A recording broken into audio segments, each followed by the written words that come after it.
तन को सर्वस सारे अंश समझ सब ही की समरिया। जय हो राम रघुबर की समरिया। जय हो राम रघुबर की। गावत संतत शंभु भवानी हरुघट संभव मुनि विज्ञानी। व्यास आदि कवि बरद बखानी। आगे बसुंडे गरुड़ के समरिया। जय हो राम रघुबर की समरिया। जय हो राम रघुबर की। कलिमल हरणी विषय रस पीकी।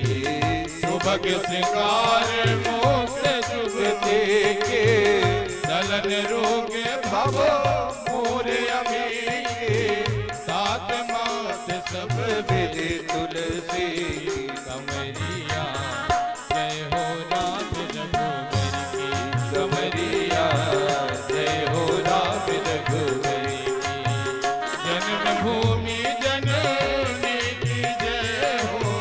जय हो भारत के हर घर की समरिया। जय हो राम रघुबर की समरिया। जय हो राम रघुबर की। कर्पूर गौरम करुणावतारम संसार सारम भुजगेन्द्रहारम सदा वसंतम हृदयारविंदे। भवं भवानी द्वैतं नमामि। त्वमेव माता च पिता त्वमेव। त्वमेव बन्धो सखा त्वमेव। त्वमेव विद्या द्रविणं त्वमेव। त्वमेव सर्वं मम देव देव। त्वमेव सर्वं मम देव देव। त्वमेव सर्वं मम देव देव। आरार्घ्यदिक्यं समर्पयामि। जले शीतलीकरणं पुष्पै देवाभिवन्दनं। हरिः ओम।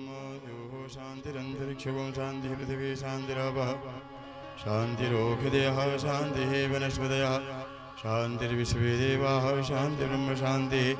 सर्वगुं शान्तिः शान्तिरेव शान्तिः।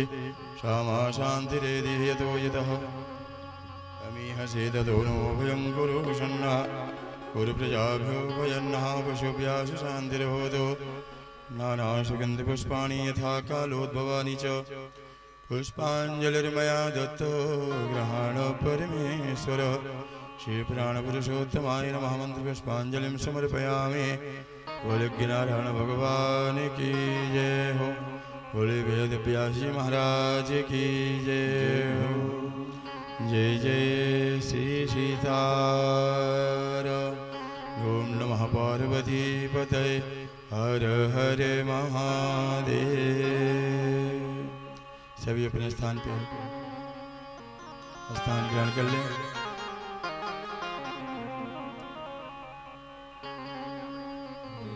बड़े भाव से कथा श्रवण करें।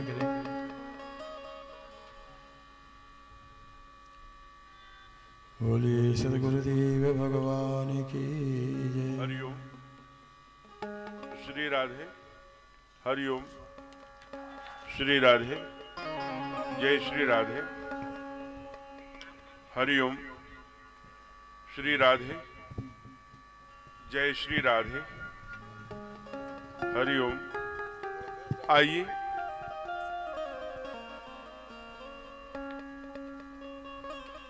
यह कथा का कार्यक्रम भैया थोड़ा बढ़ाइए। आज प्रथम सत्र का हम सब लेकर के प्रस्तुत हैं। कथा प्रारंभ हो उसके पहले समिति की ओर से जो इस कथा के संचालक हैं आदरणीय मनोज चौबे जी कुछ सूचनाएं करेंगे आपको। अभी उनको वायरल फीवर है। इस क्षेत्र के जो लोक गायन है साथ ही शास्त्रीय संगीत का गायन है, आपके सानिध्य में अनेक ऐसे बच्चे निकले और बड़े ही तेजस्वी गायक जो समाज में लोकगीत लेकर के गए, शास्त्रीय संगीत लेके गए। मैं सुदूर क्षेत्रों में जाता हूँ तो काशी के इस भूमि पर अनेक कलाकारों द्वारा आपका नाम, आपकी चर्चा और आपके बारे में बड़ी प्रसन्नता से, बड़ी सुखानुभूत पूर्वक चर्चा करते हैं। इसलिए कथा का संचालन तो आप करेंगे ही। मैं आज प्रथम सत्र में आपसे आग्रह करूंगा कि इस मिट्टी का कोई गीत भी 2 मिनट के लिए गुनगुनाएंगे, केवल 2 पंक्ति। उसके बाद हम लोग कथा लेकर प्रवेश करेंगे। जय श्री राम। जय श्री राम। आज इस श्री श्री रामेश्वर महादेव मंदिर के इस प्रांगण में आज हम सभी नगरवासियों के लिए बहुत ही मर्यादा पुरुषोत्तम भगवान श्री राम का विशेष कृपा कि महाराज जी के मुखारविंद से 7 दिनों तक हम लोग भगवान के कथा का रसपान करेंगे। ये बहुत कम लोगों के नसीब में होता है कि भगवान का कथा बैठकर सुने। तो निश्चित तौर पे महाराज जी ने अमूल्य समय निकाला हम लोगों के लिए। इसके हम लोग पूरे समिति की तरफ से, पूरे नगर के तरफ से उनका हार्दिक स्वागत, अभिनंदन करते हैं। महाराज जी ने मेरे बारे में 2 शब्द बोला है, वो 2 शब्द मेरे लिए एक आशीर्वाद है। और चूंकि वायरल फीवर है, परसों से ही मैं परेशान हूँ, आवाज़ वगैरह सब साथ छोड़ दिया, लेकिन फिर भी 2 लाइन बहुत ही प्यारा सा भजन है महाराज जी के चरणों में समर्पित करते हुए। और यह कथा प्रतिदिन समय 5 बजे से शुरू होगा। माताएं बहनें, आज थोड़ा सा संख्या कम आया हुआ है, तो शुरुआत जब होता है तो संख्या कम होता है। महाराज जी कल झांकी था, इतना अच्छा भीड़ लगा हुआ था, बहुत लोग प्यार से लोग बैठे थे 2-3 घंटे। तो आने वाले कल से जो है भीड़ और भी आएगी, कथा प्रेमी हमारे जो हैं। तो बिना समय गवाए, चूंकि कथा का कार्यक्रम 5 बजे शुरू होना था और 6 से ऊपर हो गया है, तो बस 2 लाइन भगवान के चरणों में समर्पित कि प्रभु आपकी कृपा से ये जो भी कार्यक्रम हो रहा है इसमें किसी का कोई हाथ नहीं है, जो भी है आशीर्वाद सब प्रभु का है। कि प्रभु आपकी कृपा से सब काम हो रहा है, प्रभु आपकी कृपा से सब काम हो रहा है। करते हो तुम कन्हैया, करते हो तुम कन्हैया, मेरा नाम हो रहा है। प्रभु आपकी कृपा से सब काम हो रहा है, मेरा आपकी कृपा से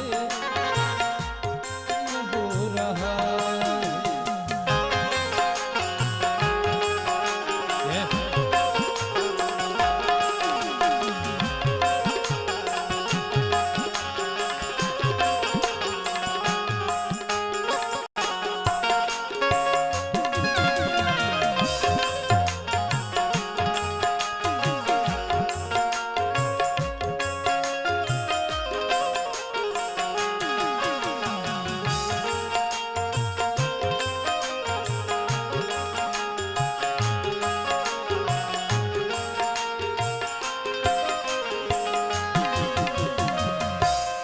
और इस भजन में कितनी सच्चाई है, इसके गवाह हम और हमारे मंडल अध्यक्ष छोटे भाई सुनील सिंह जी हैं।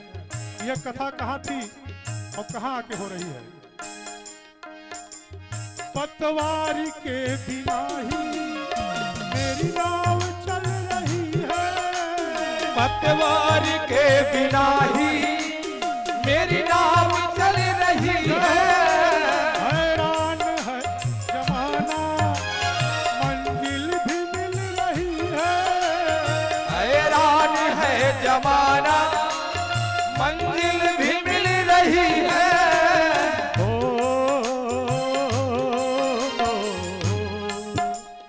करता नहीं मैं कुछ भी, करता नहीं मैं कुछ भी, सब काम हो रहा है। करता नहीं मैं कुछ भी, सब काम हो रहा है।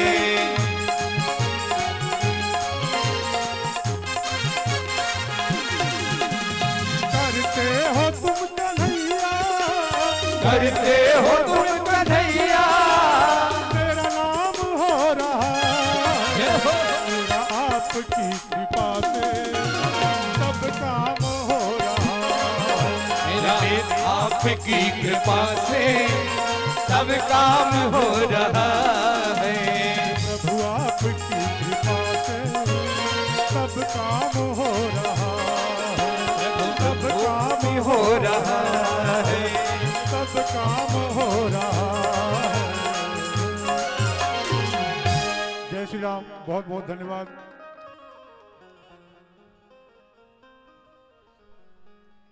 अब आप सभी लोग कथा का रसपान कीजिए। जय श्री राम। आइए, हम परम बड़भागी हैं। आवाज बैक नहीं आ रही। आपके यहाँ आवाज ठीक जा रही है? पीछे जो एकदम पीछे बैठे हैं, काली जैकेट पहन के अपना हाथ खड़ा करें अगर मेरी आवाज जा रही है तो। नहीं जा रही। श्री राधे, हरिओम।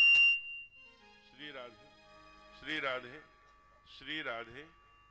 एकदम पीछे ठीक जा रही है? ठीक जा रही है? ठीक। आइए,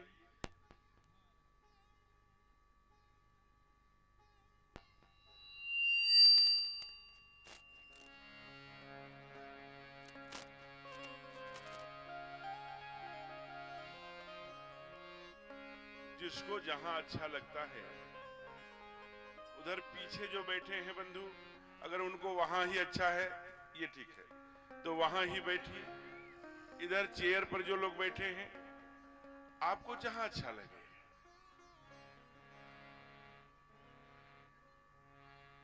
खूब विस्तार करके बैठिए, काफी जगह है। एक बात समझने की है, कभी आदरणीय संचालक महोदय जी ने बहुत सुंदर गीत के साथ उद्घाटन किया। प्रभु आपकी कृपा से सारा काम हो रहा है, करते हो तुम कन्हैया, मेरा नाम हो रहा है। मैं बैनी में कथा कर रहा था, जब चौपन कथा समिति ने जाकर के कथा तय किया था, आज की 4 महीने, लगभग 2 महीने पहले कथा चौपन गांव में तय थी कि चौपन गांव में कथा होगी। बीच में एक संभलपुर से मेरे पास कथा आई। मैंने आदरणीय सुनील जी को फोन किया कि संभलपुर से कथा मेरी आ रही है, अगर आपकी कथा में कोई व्यवधान हो तो फिर आप आगे कराना, ये कि 25 दिन की घटना होगी। लेकिन आदरणीय सुनील जी ने कहा, महाराज जी सारी व्यवस्थाएं हैं, हमारी बैठक एक हो चुकी है, 8 को ही कलश यात्रा रहेगी और 9 से कथा होगी। समय बीतता चला गया, मैं अवध की ओर चला। उधर प्राण प्रतिष्ठा का कार्यक्रम था। कितना बड़ा सुयोग है, कितना बड़ा पुण्य काल में ये कथा गाई जा रही है, मैं तो सोच भी नहीं सकता। ऐसा लगता है जैसे मनुष्य रूप में पृथ्वी पर आने का जो फल है वो आज प्राप्त हो रहा है। आपको पता है, हजारों वर्ष बीत गए जब अपने सनातन धर्मावलंबी भगवान कुटिया में से महल में जाएं, इसलिए समय समय पर आंदोलन, समय समय पर अभियान, समय समय पर रामलला हम जाएंगे, मंदिर वहीं बनाएंगे का उद्घोष करते रहे लोग। एक ऐसे भी लोग थे, चूंकि दुनिया में जब से पृथ्वी बनी है, सृष्टि बनी है, तब से देव असुर, देवासुर संग्राम, देवताओं का असुरों का संग्राम प्रारंभ काल से ही ये चला आ रहा है। तो असुर क्या कहते थे? असुर हम सबको चिढ़ाते थे और चिढ़ाते हुए कहते थे कि रामलला हम जाएंगे लेकिन तारीख नहीं बताएंगे, मंदिर वहीं बनाएंगे लेकिन तारीख नहीं बताएंगे, क्योंकि तारीख नहीं बताएंगे तो लंबा खींचेंगे तो उसके पीछे वोट की राजनीति करेंगे, ऐसा करके वो छीटाकशी करते थे। परमात्मा काम अभी बताया ना आदरणीय मनोज जी ने, बहुत कुछ उस पंक्ति में कह गए। पतवार के बिना ही ये नाव चल रही है। कोई सोचा था क्या कि जहां रामेश्वर महादेव, अब जरा सोचिए, जब युद्ध हो रहा था, एकल युद्ध होने लगा, कहां, समुद्र पार रावण से, ठाकुर जी से, तो वहां एक बहुत अच्छे ऋषि आए जिनका नाम अगस्त है। उन्होंने हृदय स्तोत्र दिया। हृदय जो जिसे हम आदित्य हृदय कहते हैं, इसका पाठ करिए, आप रावण को तब मार सकेंगे। बड़ा बलशाली है, ब्राह्मण है, पंडित जी हैं। फिर वहां पर उन्होंने उसका पाठ किया और वहां रामेश्वर की स्थापना की। राम के ईश्वर जो है, तो रामेश्वर महादेव यहां नाम है, यानी राम के द्वारा जो स्थापित मंदिर है। जरा विचार करिएगा। दूसरा, दसियों हजार वर्षों का जो संघर्ष था, जिस पर 4 से 4.5 लाख लोगों ने अपने गर्दन को कटा दिया, कत्लेआम हो गए। वह दिन हम लोगों ने सोचा था क्या कि मेरे कार्यकाल में आ जाएगा, हमारा यह शरीर हाड़ मांस का रहेगा, हम उस समय धरती पर रहेंगे जब कुटिया से महल की ओर यात्रा होगी। और हम लोगों ने यह भी नहीं सोचा था कि हो सकता है कोई साधु संत महात्मा या कोई व्यक्ति कैसे होगा, इतना बड़ा शासन प्रशासन हिंदू समाज की मांग सनातन धर्म मालूम है। लेकिन पतवार के बिना ही करते हो तुम कन्हैया, सब ठाकुर जी ही करते हैं। क्या किया? ऐसा भी सपने में देखा था जो दिन, आज वही दिन आया है। इस प्रदेश का मुख्यमंत्री अपने गोदी में लेकर उस टाट से ठाट तक की यात्रा गोदी में लेकर के कराया। और जो पूरे देश का मालिक है, जो प्रधानमंत्री कहलाते हैं, उनके हाथों से आचार्यों के द्वारा मंत्र के द्वारा प्रतिष्ठापना उनकी हुई। और कितना सुंदर चित्र रामलला का, यहाँ आप देखेंगे इधर बना भी है, इधर रामलला का कितना सुंदर विग्रह वहां स्थापित हुआ। और जो पहले हमारे जो कुछ लोग कहते हैं कि संघर्ष जिन्होंने किया, वो भी वहीं विराजमान है, चारों चित्र वहां विराजमान है। उनका भी नित्य पूजन और नित्य होता। आपके घरों में अक्षत निमंत्रण, कितना बड़ा अभियान चला और वह काम पूर्ण हुआ। परमात्मा की असीम कृपा थी कि हम लोगों ने इसी चमड़ी की आंखों से, इसी चमड़े के शरीर से, इसी मांस के लोसने से हम लोगों ने वो दर्शन किया जब ठाकुर जी विराजमान हो रहे थे। इसके बाद कुछ पाना शेष नहीं था। लगता था कि जैसे अब अस्ताचल की ओर जाए ही न, यह उदयाचल है, यही शाम हो जाए। अब क्या करेंगे, अब किसके लिए, क्यों? एक बड़ा काम लंबे समय तक, लाखों वर्षों तक गाया जाएगा, उसके हम दृष्टा बने, उसके साथ एक कदम चलने के साथी बने, ये बहुत बड़ी बात थी। उसी उपलक्ष्य में ये कथा कि जिस दिन प्राण प्रतिष्ठा होगी, उसके बाद एक 54 में सुंदर हमारे रामलला सरकार का भी प्रागट्य होगा। यहाँ भी उनके जन्म की कथा गाई जाएगी, हमारे ठाकुर के लीला चरित्र का गायन करेंगे। ये संकल्प यहाँ के कार्यकर्ताओं ने लिया था। आज ऐसे नैसर्गिक छटाभिमंडित, जरा सोचिए, एक तरफ यह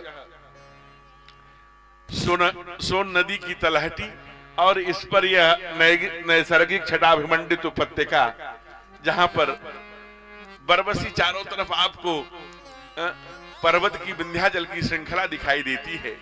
उसकी उपत्यका में, उसकी गोदी में बैठकर ऐसा लगता है कि जैसे चारों धाम उतर आए हों। आपको पता है, मुझे बताने की आवश्यकता नहीं है, यहाँ बड़े सुधी श्रोता बैठे हैं। यह गुप्त काशी के नाम से क्षेत्र जाना जाता है। कल हम लोगों ने महाशिवरात्रि का महापर्व मनाया है और महाशिवरात्रि के दिन ही यहाँ पर दीप प्रज्वलित कर कथा का उद्घाटन कल कर दिया गया। ऐसे पावन काल में आप जरा विचार करिए, यहाँ सोमेश्वर महादेव और स्वयं जो गुप्त काशी के, आप जरा सोचिए कि यहाँ कण कण पर, इंच इंच मिट्टी पर भगवान शिव की उपासना स्थली है। हो इसलिए आप कहीं राम रज मिट्टी, कहीं शोर नदी, कहीं नर्मदा के रूप में ये जो बिजुल नदी और ये रेड और सोन का संगम है, ये यही तो है, 500 मीटर पर ही तो है। ये संगम का स्थल है जहां ऋषियों ने, संतों ने और जो स्वयं महादेव की उपासना स्थली रही हो, उनके पावन विवाह उत्सव पर कल हम लोगों ने यहाँ पर बहुत सुंदर महाशिवरात्रि का पर्व मनाया। उसके तुरंत पश्चात आज भगवान के सुंदर पावन महाशिवरात्रि के पावन पर्व के उपलक्ष्य में और लाखों लाखों कार्यकर्ताओं के बलिदान स्वरूप हजारों हजारों वर्षों से जो चिर प्रतीक्षित दिन था, हमारे रामलला सरकार का राज्याभिषेक राजमहल में जाना, उनका टाट से ठाट तक की यात्रा, उनकी कुटिया से महल तक की यात्रा हम लोगों ने देखा। ऐसे पावन पर्व उत्सव को हम लोग मनाने के लिए ये राम कथा आहूत किए हैं। आज प्रथम दिन है। ऐसे हमारे सभी छोटे बड़े, जिनका नाम आज मैं नहीं ले रहा हूं, सब लगे हैं, लेकिन कुछ नाम आज ले रहा हूं, कुछ कल लूंगा। आप सावधानी पूर्वक एक बात समझने की है कि यह कथा पूरी दुनिया देख रही है, क्योंकि ये फेसबुक और यूट्यूब पर लाइव हो रही है। इसलिए आज का जो ये आपके इस कथा के साक्षी हैं, आप ही नहीं हैं, संपूर्ण समाज के लोग, संपूर्ण देश के लोग, संपूर्ण विश्व के लोग देख रहे हैं। उनको भी मैं यहाँ सोनभद्र के इस चौपन नगर के इस गढ़ी जो टोला है प्रीतनगर, यहाँ रामेश्वर महादेव की बड़ी सुंदर स्थापना है। ऐसे पावन काल में कथा प्रारंभ हो रही है। आप सभी को भी जय श्री राम। ऐसी जो समिति के हमारे पदाधिकारी गण हैं, वो श्रीमान कमल किशोर सिंह जी जो इस कार्यक्रम की अध्यक्षता के लिए आप जानते हैं यहाँ विराजमान है। आपके ऊपर अध्यक्ष का दायित्व है। श्रीमान अरविंद जी जो इस कार्यक्रम के इस समिति के उपाध्यक्ष हैं। श्रीमान दीनदयाल सिंह जी आप भी उपाध्यक्ष हैं। ऐसे श्रीमान ब्रजेश पांडे जी, श्रीमान बबलू सोनी जी, श्रीमान धर्मेंद्र जायसवाल जी, श्रीमान ब्रजेश पांडे जी, श्रीमान प्रदीप अग्रवाल जी, श्रीमान सत्यदेव पांडे जी, श्रीमान सरफराज अंसारी जी, श्रीमान सुशील सिंह जी, श्रीमान सुनील सिंह जी, श्रीमान मनोज चौबे जी जो आदरणीय संचालन कर रहे थे, संचालक महोदय। ऐसे बहुत सारे नाम, 10-12 नाम आज हमने पढ़ा है, और माताओं की ओर से भी और अपने पुरुषों की जो कि जिनकी सहभागिता होती जाएगी क्रमशः, उनके नाम पढ़ते जाएंगे। यहाँ नाम का कोई मतलब नहीं है, काम पर आइए। इसलिए ऐसे पावन काल में हम कथा के लिए आए हैं। हमारी भी और आपकी भी निश्चित रूप से कई जन्मों की पुण्याई का ही फल है। मेरे मित्रों, जैसा आप जानते हैं कि जब भी हम साधना करने जाते हैं, जैसे हवन करने जाते हैं, तो पहले धुआं लगता है, आग लगती है, अनीठी की आंच लगती है, लेकिन अंत में मीठा मीठा प्रसाद मिलता है। उपासना का प्रारंभ कड़वा होता है, अंत मीठा होता है। पहली बात ध्यान रखना, उपासना का, साधना का, तप का, आराधना का, साधना का प्रारंभ कड़वा होगा, अंत मीठा लगेगा। और भोग का, वासना का, इसका प्रारंभ मीठा होता है, अंत कड़वा होता है। जैसे कथा है, कथा में पहले दिन संख्या थोड़ी कम रहेगी, दूसरे दिन ज्यादा होगी, तीसरे दिन और ज्यादा, चौथे दिन और ज्यादा। क्यों? उपासना 0 से अनंत की ओर जाती है, वासना अनंत से 0 की ओर जाती है। उदाहरण के लिए, जैसे कोई भी सिनेमा टाकीज में सिनेमा लग जाए तो पहले दिन हाउस फुल, दूसरे दिन उसके कम, तीसरे दिन उसके कम, चौथे दिन, 5 दिन, 10 दिन में फिल्म उतर जाएगी, कोई भी नहीं। कथा पहले दिन थोड़ा, फिर अधिक, फिर अधिक। इसलिए हमारी साधना ये बहुत सुंदर संख्या है। आज 200 संख्या है, 250, कल 500 होगी, फिर 700 होगी, फिर ये जो उपासना जीरो से अनंत की ओर जाती है, वासना अनंत से जीरो की ओर। अब और आपको जानना है, एक बात जानिए, जो साधक होगा, जो उपासक होगा, जितना बूढ़ा होगा उसके पास उतनी भीड़ बढ़ेगी। जो वासनापूर्ण होगा, जो भोगी होगा, जैसे जैसे बूढ़ा होता जाएगा भीड़ उससे दूर होती जाएगी। अब चले जाइए किसी 108 वर्ष वाले संत के पास, लोग सेवा में लगे रहते हैं, महाराज जी कुछ हमारे लिए आशीर्वाद, महाराज जी कुछ मेरे लिए। लेकिन आप भोगी के पास जाइए, पानी पानी चिल्लाता रहेगा, एक सगा पोता एक गिलास पानी देने के लिए तैयार नहीं। यहां तक कि जो बेटे के लिए मंदिरों में, गुरुद्वारों में चक्कर लगाता है बूढ़ा, उसकी बहू कहती है, हे भगवान, हमारे कॉलोनी के सब बूढ़ा बूढ़ी चले गए, हमारे घर के बूढ़ा बूढ़ी अमृत के घरिया पीकर आए हैं, क्या कब जाएंगे? इसलिए उपासना का अंत हमेशा मीठा हुआ करता है। इसलिए आइए हम लोग धीरे धीरे बढ़ेंगे। पहले चूंकि आज प्रथम दिन है, आइए बड़े भावना से एक 6 मिनट में मंगलाचरण पूर्ण करेंगे।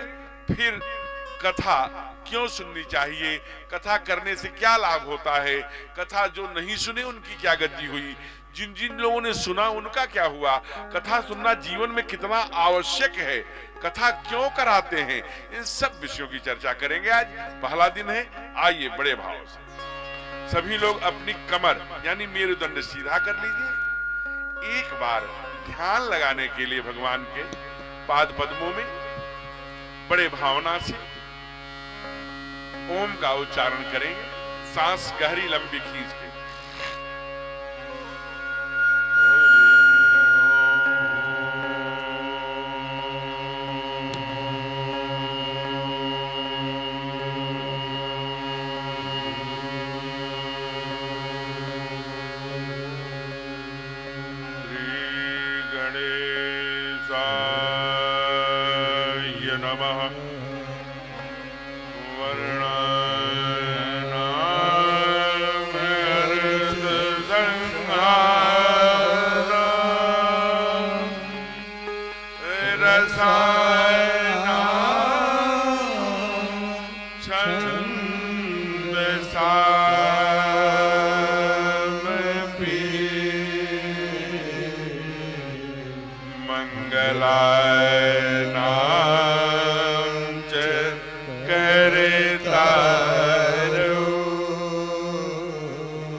सबको याद है, सब गाइए। करुणा संसार सार पूजेगे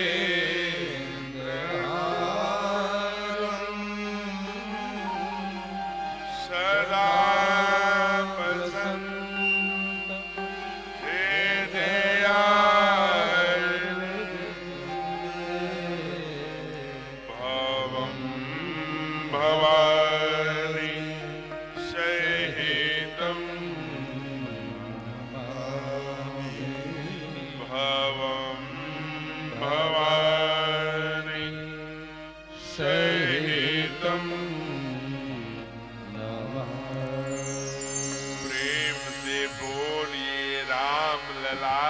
सरकार की।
संगत साधु की हरे कोटि अपराध सब जानन को छाड़ के आयो तेरे द्वार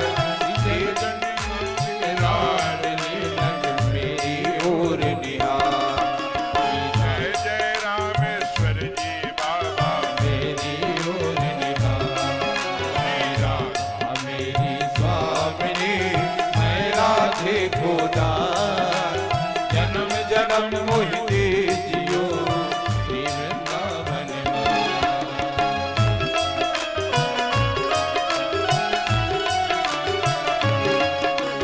राधे राधे गोविंद गोविंद राधे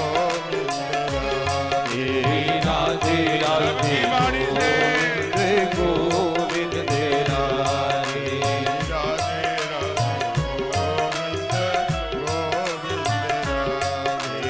राधे राधे गोविंद गोविंद राधे राधे गोविंद गोविंद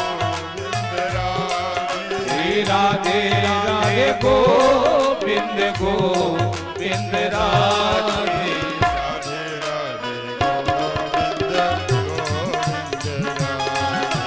राधे राधे गोविंद गोविंद राधे राधे गोविंद गोविंद राधे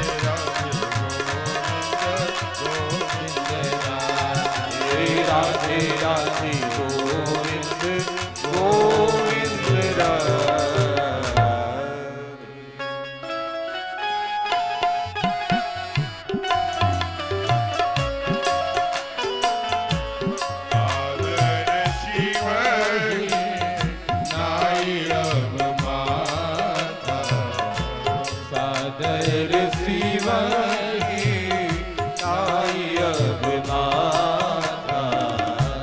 वर्णा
अगर शिवही नाई अब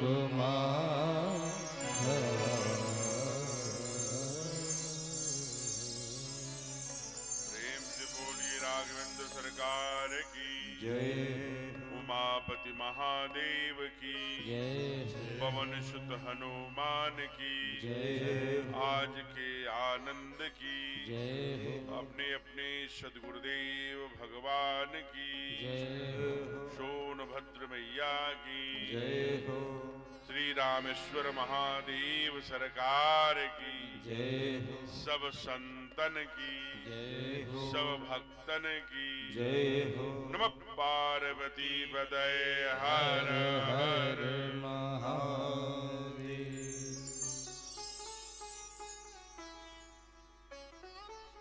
आइए बड़े ही पवित्र और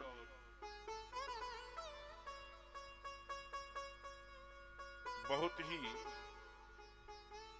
नैसर्गिक छटाभिमंडित इस भूमि पर, जिस भूमि पर ऋषियों ने भी देवताओं ने भी पग पग पर उपासना किया हो, चूंकि मिट्टी का अपना एक वाइब्रेशन होता है, एक आध्यात्मिक शक्ति होती है जो अनुष्ठानों को, आध्यात्मिक कार्यक्रमों को अपनी ओर आकर्षित करती है।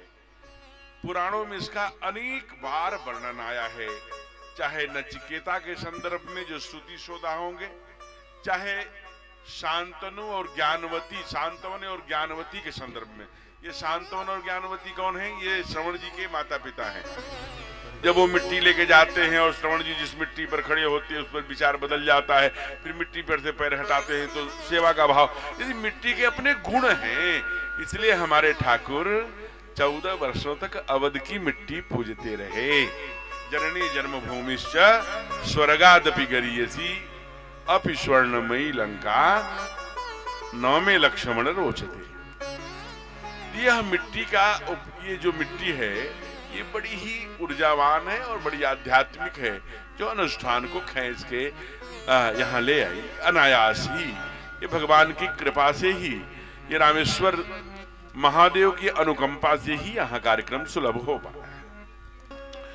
सर्वप्रथम यहाँ लिखा हुआ है, कार्यक्रम के संयोजक समाज कल्याण मंत्री अपने श्रीमान संजीव गौड़ जी और इस कार्यक्रम के अध्यक्षता कर रहे श्रीमान कमल किशोर जी और अन्यान्य सभी पदाधिकारीगण इस मंच के संचालन कर रहे आदरणीय मनोज चौबे जी और अपने यहाँ वरिष्ठ पत्रकार, इस समाज के अनेक सेवा के क्षेत्र में काम करने वाले, हम सबके बड़े ही स्नेहलाड आध्यात्मिक कार्यक्रमों को समरस और संबलता प्रदान करने हमारे आदरणीय भाई साहब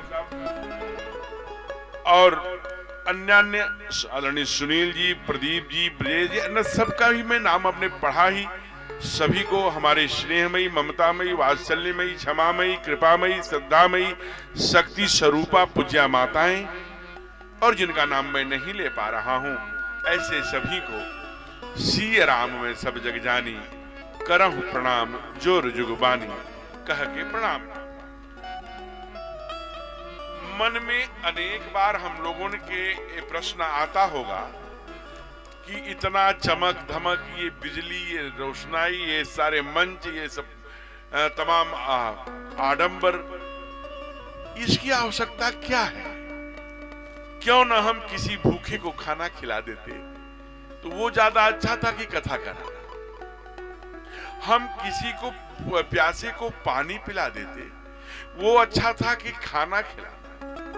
हम कोई चिकित्सालय विद्यालय बनवा देते, कोई हॉस्पिटल बनवा देते, वो अच्छा था कि कथा कराना। सेवा के तो अनेक क्षेत्र हैं, समाज जागरण के अनेक और प्रकल्प आयाम हैं, ये आवश्यक है क्या? तो तमाम संतों ने, ग्रंथों ने, पुराणों ने मंथन किया, तो मंथन करके ये पाया कि दुनिया में ऐसा कोई कार्य नहीं है, ऐसा कोई विषय नहीं है जिसका जय हो, जिसका नाश नहीं होता। सब नाशवान है।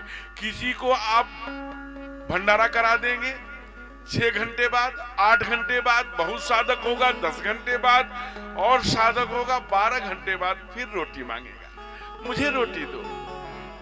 कोई आप महल बनवा देंगे 150 वर्ष बाद, 200 वर्ष बाद, 300 वर्ष बाद, 500 वर्ष बाद ढह जाए।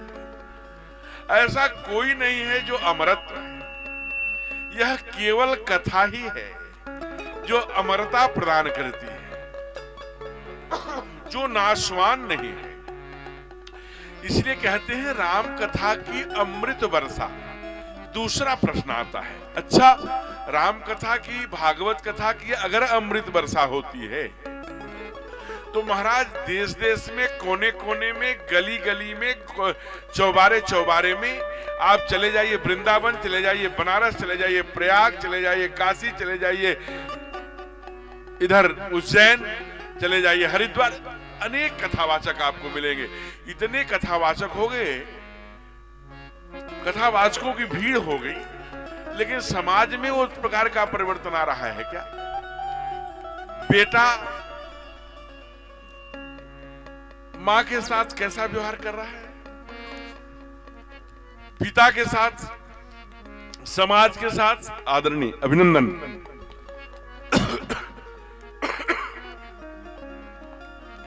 ये बड़ी बात है। जब तक यहां थे तब तो आते ही थे, लेकिन उतनी दूर से चलकर आपका व्यासपीठ अभिनंदन करती है, स्वागत करती है। आदरणीय लक्ष्मण पर्वत जी जब यहाँ थानाध्यक्ष थे तो आपके सानिध्य में कथा होती थी, प्रतिदिन आकर के हर प्रकार की क्या हुआ क्या नहीं हुआ, ये बड़ी बात है। ये धार्मिक वृत्ति जिन्स उसमें धर्म का होता है। तो आप उतनी दूर से चल करके आए हैं, आप व्यासपीठ और कथा समिति आपका अभिनंदन करती है, स्वागत करती है। आगे जैसी सूचना होगी आदरणीय संचालक जी करेंगे। आइए कथा विषय में, जो कि आज पहला दिन है। तो अब इतने लोग, इतनी कथाएं हो रही, फिर समाज में उतना परिवर्तन क्यों नहीं हो रहा? तो सामान्यतः चूंकि यहाँ वरिष्ठ पत्रकार बैठे हैं और हमारे आदरणीय मनोज जी भी बहुत वरिष्ठ पत्रकार ही हैं, कई बार कुछ प्रश्न आता है पत्रकारों की ओर से, महाराज इतने कथावाचक हो गए लेकिन समाज में उतना परिवर्तन नहीं हो रहा है जितना परिवर्तन की अपेक्षा है। माता के साथ, पिता के साथ, समाज के साथ, भाई के साथ, देवरानी जेठानी का संबंध, ये जो समाज का संबंध है वो रामायण के आधार पर बन रहा है क्या? रामायण में तो भाई भाई का प्रेम, देवरानी जेठानी का प्रेम का जो वर्णन है, जो भाइयों के प्रेम का वर्णन है, वो कहाँ मिलता है? तो क्यों नहीं समाज में आ रहा? कहा कारण है, आ रहा है, ऐसा नहीं है। कहा कैसे?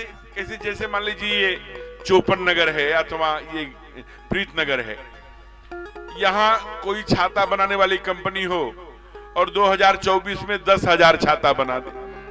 अब पिछले साल 1,000 बनाई थी लेकिन 23 में, लेकिन 24 में 10,000। अब कोई ये प्रश्न करे, अरे प्रीत नगर में तो 10,000 छाता बनाने वाली कंपनी है, फिर भी वहां पानी बरस रहा है। पानी तो बरसेगा।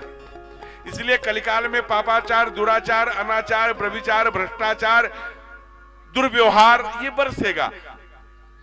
हम बचेंगे कैसे? कहा जैसे पानी से जो छाता के नीचे रहेगा वही नहीं भीगेगा जी।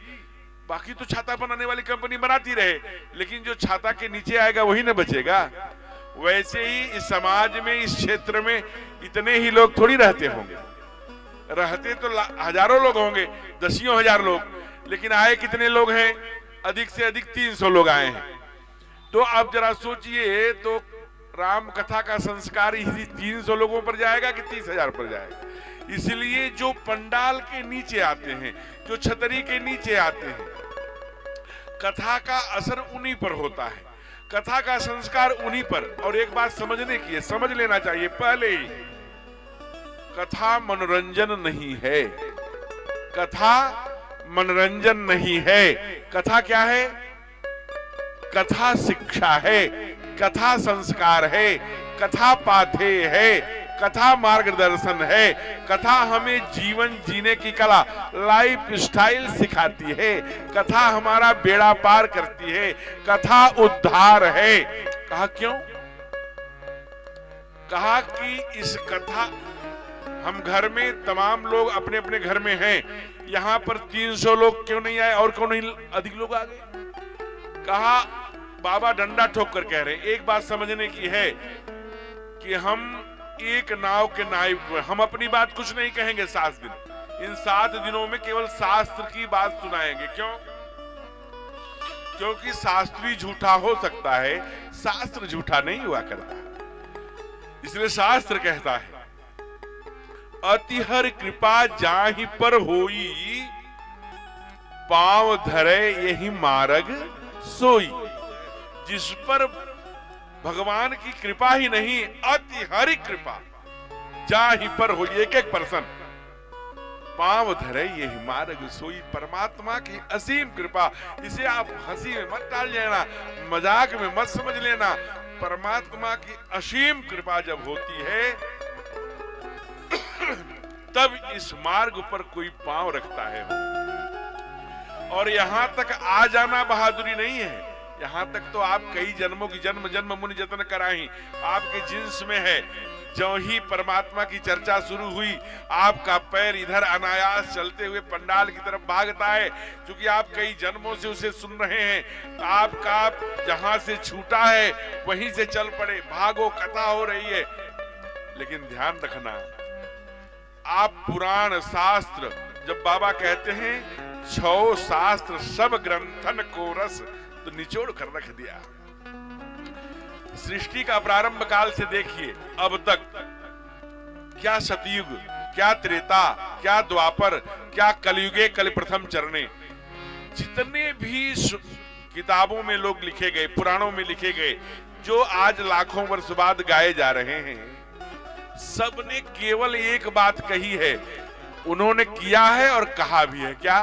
कथा सुनिए, कथा सुनिए, कथा सुनिए, कथा में जाइए। चलिए, सतयुग में सबसे श्रेष्ठ कौन है? जल्दी जल्दी, केवल 2 मिनट में। सतयुग में सबसे बड़ा विद्वान माने गए भगत शिरोमणि भे प्रहलाद। उनके पिता हिरण्य कौन है? हिरण्याकश्यप। हिरण्याक्ष और हिरण्याकश्यप 2 भाई हैं। ये दोनों भाइयों के बारे में इतना जानिए कि ये दिति अदिति 2 माताएं हैं। अदिति से देवता और दिति से राक्षस आए। ये कश्यप की भार्या है। अब एक दिन की बात है कि दिति अपने पति से कहती है इसी काल में कि मुझे अदिति जैसा तेजस्वी पुत्र चाहिए। कश्यप ने मना किया, नहीं, ये टाइम नहीं है, ये समय पुत्र प्राप्ति की नहीं है, नहीं, मुझे अभी चाहिए। उन्होंने कहा, हे रानी, सावधान होकर के सुनो। सायं का, यही बात सुखदेव जी महाराज परीक्षित से कहते हैं कि सायं काले तुभो राजन कर्म चत्वार वर्जयेत। सायं काले तुभो राजन कर्म चत्वार वर्जयेत। आहारम मैथुनम निद्रा स्वाध्यायम तो विशेषतः। सायंकाल में 4 कार्य नहीं करना चाहिए। कहा क्यों? कहा सायं काले तुभो राजन कर्म चत्वार वर्जयेत। आहारम मैथुनम निद्रा स्वाध्यायम तो विशेषतः। कहा किया तो आहारम जायते व्याधि। अगर शाम को दोनों वक्त मिलता है, उस समय हम भोजन करने लगे तो हमारा शरीर रोगालय बन जाएगा। कहा आहारम जायते व्याधि मैथुनम राक्षसम सुतम। और उस समय अगर पुत्र उत्पत्ति के लिए हम पति से पति पत्नी संपर्क कर रहे हैं तो राक्षस संतानें आएंगी। कहा क्यों? कहा उस समय बड़े तेजी से शिवगण परिक्रमा करते हैं, उस समय केवल भजन का समय है। कहा और निद्रा, निद्रा भी बहुत सुंदर बात कही है ऋषि ने। निद्रा अधिकांश परिवारों में बुरा मत मान लेना। जो बहनें आई हैं, जो बहुएं आई हैं, जेठानी देवरानी आई हैं, बुरा मत मानना। लेकिन ये चीजें हो रही, इसको रोकना चाहिए। बड़े बड़े जहां संयुक्त परिवार है, भारत है, यहाँ संयुक्त परिवार है, यहाँ ठीक 6 बजते बजते 7 बजते बजते या तो देवरानी के सिर में या तो जेठानी के सिर में दर्द शुरू होता है। 7 बजे अपने बेडरूम में चली गई, सो गई। जो बची बेचारी, चाहे देवरानी चाहे जेठानी, जाके कहती दीदी क्या हो गया? चलो किचन में रोटी बनानी है। कहती थोड़ा सिर में दर्द है, चलो मैं आती हूँ, बड़ा पता नहीं घुमा रहा है। घुमा रहा है इसका कोई मापदंड नहीं। बुखार होगा तो थर्मामीटर नापेगा, घुमा रहा है सिर में दर्द है, ये इतना फिट बैठता है, इसका कोई मापदंड नहीं है। कह दिया घुमा रहा। अब 8.5, अच्छा ये भारत है, हर परिवार में कम से कम 15 से 20 संख्या है, और 20 लोग अगर 5 रोटी खाए तो 80 रोटी बनाना, 100 रोटी बनाना पड़ेगा, 20-25 सौ। अब एक माँ भाई 20 भी 15 तो कम से कम है ही, तो अगर 5 खाए तो अब आप सोच लीजिए 75 रोटी। तो इस प्रकार जहाँ 75 रोटी, 100 रोटी, 150 रोटी बनाना है, अब एक माँ कैसे बनाएगी बेचारी? कमर किसी प्रकार से बनाती। जब 8:30 बजे रोटियां सब बन गई, तब धीरे धीरे सिर दर्द कम होता है और घुमाना कम हो गया, बैठ जाती हैं, साल ओढ़ के चली गई धीरे से किचन में। अब कुछ आराम हो रहा है, क्योंकि अब खाने का समय आ गया ना, इसलिए अब कुछ आराम हो रहा। लेकिन ध्यान देना, हंसने की बात नहीं है। कहा सायं का, कहा आहारम, और कहा मैथुनम निद्रा, अगर निद्रा किया तो कहा निद्रा जायते लक्ष्मी। चाहे कुबेर का घर क्यों न हो, जिस घर में प्रदोष काल में दोनों बखत जब मिलते हैं, उस समय जो लोग, जिस घर में लोग सोते हैं, वहां से लक्ष्मी घर छोड़कर भाग जाते हैं। इसलिए प्रदोष काल में नहीं सोना।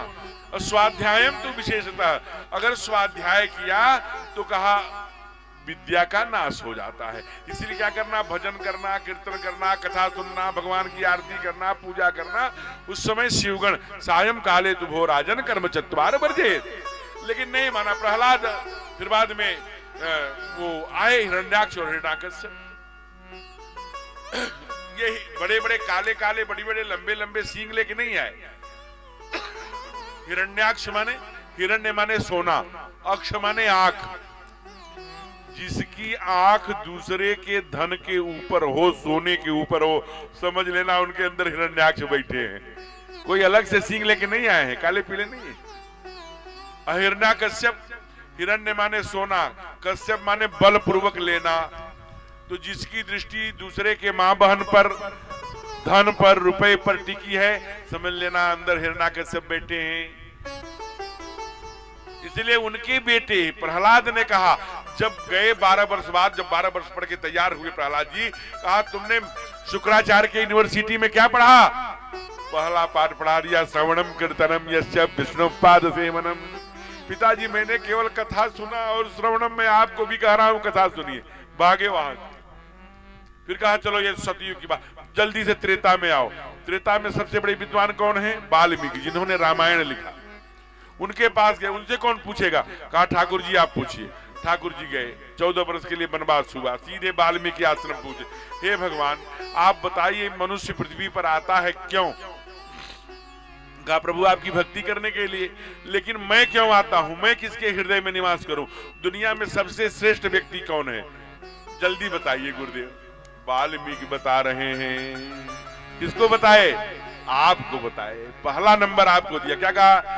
जिनके श्रवण समुद्र समान, जिनके श्रवण समुद्र समान, जिसके श्रवण समुद्र समान, जिनके श्रवण समुद्र समान। कथा तुम्हारे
साधुवाद, आपकी यात्रा मंगलमय हो। काफी दूर से आना हुआ है।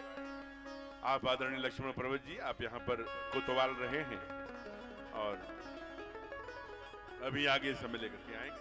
आइए तो प्रथम अपने पुराने मित्रों से मिलते हुए निकल रहे हैं। आप इधर ध्यान दीजिए। तो कहा कि जिनके श्रवण समुद्र समान, जिनके कान न समुद्र के समान हैं। कहा अच्छा बड़े बड़े, कहा बड़े छोटे नहीं। कहा फिर क्या कहना चाहते हो? कहा जैसे महाराज समुद्र में इतनी नदियां जाती हैं, समुद्र में इतनी नदियां जाती हैं, लेकिन समुद्र कभी भरता नहीं हो, हमेशा खाली रहता। ये नहीं कहता ये नदियां अब हमारे में मत आना, मैं भर गया। वैसे ही जिस व्यक्ति का कान कथा सुनते हुए अघाता न हो, भरता न हो, और सुने ऐसे जो हो ना, उनके हृदय में रहिए प्रभु। कहा उनके घर में घुस जाऊंगा नहीं, तिनके ही तुम कहूं गृह रूरे। उनके हृदय में अपना घर बना लीजिए, उनके हृदय में अपना घर बना लीजिए। एक बात और समझना, ऐसे कौन से कान हैं जो भगवान की कथा सुनते समय अघाते नहीं, परमात्मा उन्हीं के हृदय में अपना स्थान बनाता है। बहुत एक बात जानिए, मैंने पहले भी निवेदन किया है कि पुरुषों से ज्यादा माताओं में भक्ति होती है। जब एक माँ ने सुना, अच्छा जो कथा सुनता है उसके हृदय में भगवान बसते हैं। वो बेचारी अपने पति से कही है, पतिदेव आप कथा सुन लीजिए।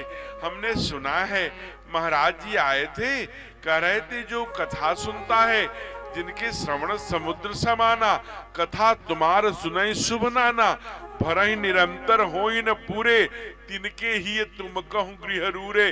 भगवान उनके हृदय में अपना घर बना लेते हैं। वो आप भी जाइए। सेठ बहुत बड़े सेठ थे, बहुत पैसा था, बहुत रुपया था, लेकिन कथा के लिए समय नहीं मिलता। उनकी जो भार्या थी, पत्नी थी, बड़ी तेजस्वी थी, बड़ी धार्मिक थी। उन्होंने अपने पति को कहा कि आप एक बार कथा में चले जाइए, मुझे बहुत अच्छा लगेगा। अब रोज रोज मैं कैसे जाऊंगा मैं, और चलो अच्छा चंदा दे, नहीं मानते, चंदा दे आऊंगा। अच्छा ठीक है चंदा दे के आइए। पहले सोचा कि पहले एक दिन जाए तो पहले देखें। आए, हाथ में पैसे लेकर आए, खड़े हुए जहां पर वो रसीद कट रही थी। घंटे आध घंटे खड़े रहे, फिर कभी मुट्ठी खोलें पैसा देखें, फिर मुट्ठी खोलें, फिर पैसा, वापस गए। पत्नी दरवाजे पर खड़ी थी, अरे कराए दान, चंदा दे आए। अब उस सोने की गिन्नियां लेकर आए थे। अब 1-2-3 घंटे से ऐसे ही पकड़े थे कस के, उसमें पसीने आ गए, गर्मी के दिन था।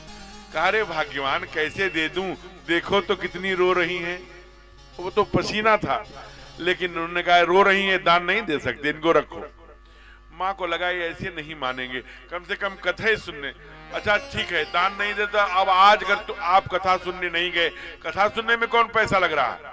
बड़े कंजूस थे, उन्होंने कहा ठीक है कथा सुनाऊंगा। अगले दिन ठीक 5 बजे कथा पंडाल में आए, जिधर सोफा लगा था उधर बेचारे बैठ गए। अभी महाराज नहीं आए थे, आयोजक जी थे, अध्यक्ष जी कमल किशोर जी, अरे आइए आइए बैठिए बैठिए बैठिए। बैठ गए सेठ जी। इतनी सुंदर हवा चल रही थी, चारों तरफ से टेंट खुला था, सुंदर नींद आ गई। और कथा में जाकर के नींद पहले आती है, ये आप समझ लेना।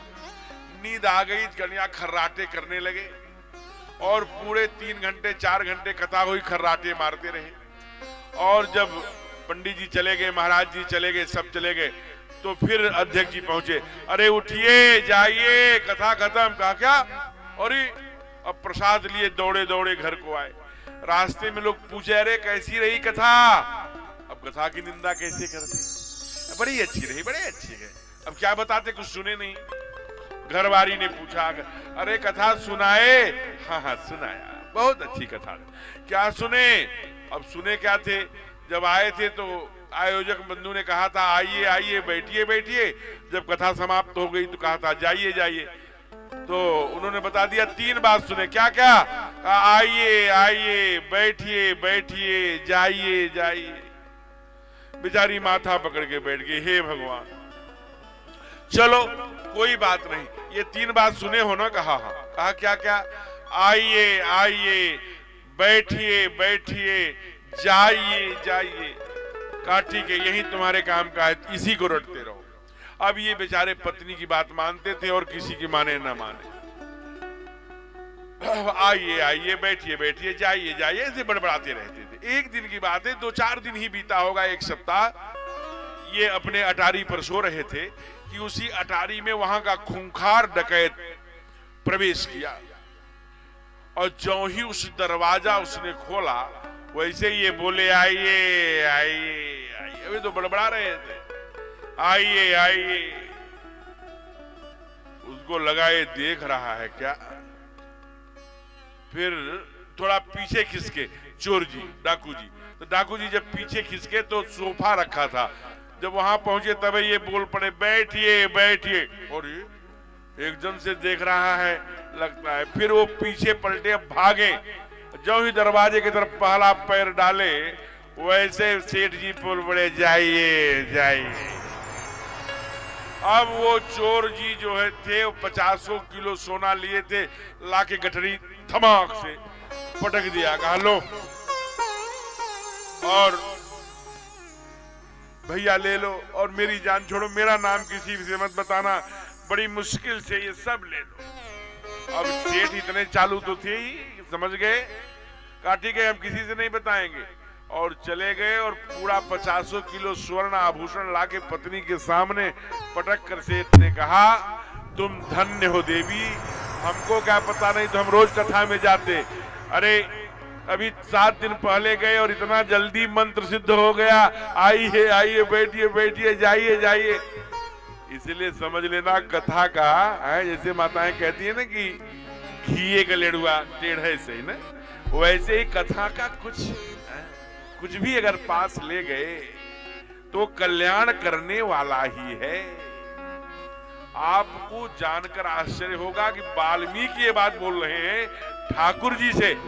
ठाकुर जी ने पूछा, राघवेंद्र सरकार ने, हमारे राघव जी ने, रामलला ने, कि प्रभु मैं कहाँ रहूं? कहा जो आपकी कथा सुनते हैं ना, और सुनते हुए अघाते नहीं है ना, उन्हीं के हृदय में रहिए। कहा तो त्रेता द्वापर में आइए। तो द्वापर में सबसे बड़े कौन हैं? द्वापर में सबसे बड़े, सबसे विद्वान सुखदेव जी महाराज, जो अपने माँ के गर्भ में 12 वर्ष रह गए। कहा कि मैं नहीं आऊंगा, मैं आऊंगा तो मुझे माया लपेट लेगी, इसलिए स्वयं भगवान आके कहें कि तुम्हें माया स्पर्श नहीं करेगी तब मैं आऊंगा। और भगवान जी त्रिलोकीनाथ वैकुंठवासी आके कहे आप आइए सुखदेव जी, आपको माया स्पर्श नहीं करेगी, तब बाहर आए। और इतने बड़े विद्वान हैं कि मैं महाराज सारी दुनिया के ऋषि संत सब बेचारे व्याकुल हैं। जब तक्षक सांप काटने का श्राप ऋषि ने दे दिया है, तक्षके सप्तमे हनि, 7 दिन में ही सांप काट खाएगा, तब सुखदेव जी आए हैं। और जो सुखदेव जी ने उपदेश दिया है वो सुनने लायक है। केवल 2 मिनट में सुनिए क्या कहा। परीक्षित का पहला प्रश्न है, हे गुरुदेव, मुझे श्रृंगी ऋषि के बेटे समीक ऋषि ने श्राप दिया है कि तक्षके सप्तमे हनि, तक्षक नाम का सांप 7वें दिन काट लेगा। हंसने लगे सुखदेव जी, बैठो। कहा अरे मैं 7 दिन में मर जाऊंगा, आप हंस रहे हैं? कहा कितने सौभाग्यशाली हो परीक्षित। कहा मैं सौभाग्यशाली हूं। कहा अच्छा तुम पहले प्रश्न का उत्तर दो। दुनिया में सब 7 दिन में ही मरेगा, रविवार से लेकर शनिवार तक ही सब मरता है। किसी को पता नहीं रहता कि कौन से सोमवार को मरेंगे और कौन से मंगलवार की, शनिवार की, गुरुवार। तुमको ये पता हो गया कि इसी आने वाले 7वें दिन मैं मरूंगा, ये सौभाग्यशाली न हो। तो मुझे क्या करना चाहिए? कहा सब काम छोड़ दो। अरे केवल 7 दिन है, जितना उधारी है वो तो ले लें, सबको बता दें बच्चों को कि हम उनको दिए हैं, इनको दिए हैं, इनको ले, सब डूब जाएगा। कहा नहीं ये काम मत करो, जो जन्म जन्म का उधारी है उसको उतारो। जन्म जन्म का उधारी क्या है? डांटा। श्रीमद् भागवत के द्वितीय स्कंद के प्रथम अध्याय की 5वीं श्लोक नोट करेंगे फिर से अगर चाहेंगे तो। श्रीमद् भागवत के भागवत महापुराण के द्वितीय स्कंद के प्रथम अध्याय की 5वीं श्लोक में सुखदेव जी ने परीक्षित को डांटा। कहा सब काम छोड़ो, क्या करें? कहा श्रोतव्यम कृतव्यम च स्मृतव्यम तथैव च। सब काम छोड़ो, केवल भगवान की कथा सुनो, उन्हीं का चिंतन करो और उन्हीं का स्मरण करो और उन्हीं की लीला चरित्र में डूब जाओ। कहा मेरे पास 7 ही दिन है। कहा पगले पहले बताया ना कि इस दुनिया में दिन भी 7 होते हैं, सूर्य के प्रकाश भी 7 होते हैं, सूर्य के घोड़े भी 7 होते हैं, योग का चक्र भी 7 होता है, कुंडलिनियां भी 7 होती हैं, मेखलाएं भी 7 होती हैं, समुद्र भी 7 हैं, सागर भी 7 हैं, द्वीप भी 7 हैं। और इतना ही नहीं, ये कथा भी 7 दिन की है। और इतना ही नहीं, रामायण में कांड भी 7 है। इतना ही नहीं, तुम्हारे खोपड़ी में दरवाजे भी परीक्षित 7 ही है। 2 कान, 2 आंख, 2 नाक, 1 मुख। इसलिए इसी का परिष्करण कर, सब काम छोड़ दे, इसी का परिष्करण कर। इन 7 का परिष्करण माने आंखों से कैसा देखना, कानों से कैसा सुनना, वाणी से कैसा। तो वेद भगवान, मैंने कहा शास्त्री नहीं, शास्त्र बोलेगा। वेद भगवान कहते हैं सुनयाम भद्रः, अच्छा सुनिए, पश्येम भद्रः, अच्छा देखिए, प्रभवाम भद्रः, अच्छा बोली। तो इन कान को, वाणी को, मुख को, नेत्र को कैसे हम परिष्कृत करेंगे, यह हमें कथा बताएगी। कहा कैसे? कहा उसके लिए वंदना करना पड़ेगा कि हे कि हम तुम्हारे चरणों में कैसे आए। कहा आइए वंदना करें। आज का पहला भजन हम लोग प्रभु से वंदना करते हैं। आज द्वादश उपरांत में प्रदोष है और बहुत सुंदर आज शनिवार भी है और रामेश्वर महादेव का प्रांगण है। और ये चारों तरफ एकदम से पर्वतमाला, विंध्याचल पर्वत का जो की माला है, इस उपत्यका में सोनभद्र के तट पर हम लोग विराजमान हैं। एकदम दोनों वक्त मिल चुके हैं, इसीलिए अपने अपने हस्ताक्षर आज पुकारिए। बहुत प्यारा भजन ब्रज का है। बिंदु जी महाराज बहुत अच्छे वहां भक्त हुए जिन्होंने बुक लिखी मोहन मोहिनी, उन्हीं का है। गुनगुनाइए क्या? हे प्रभु मुझे बता दो,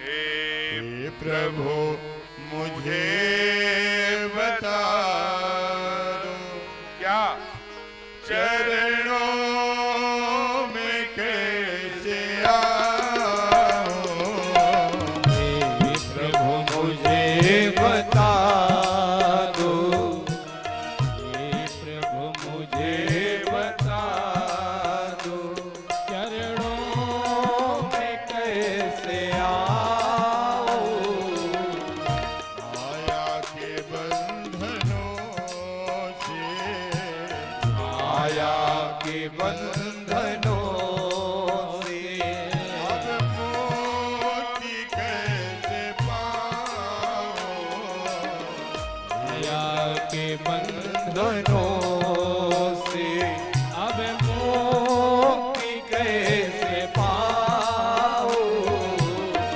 हे प्रभु मुझे बता दो।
बंधन से छूट जाऊं, माया मुझे बता दो, प्रभु मुझे बता दो।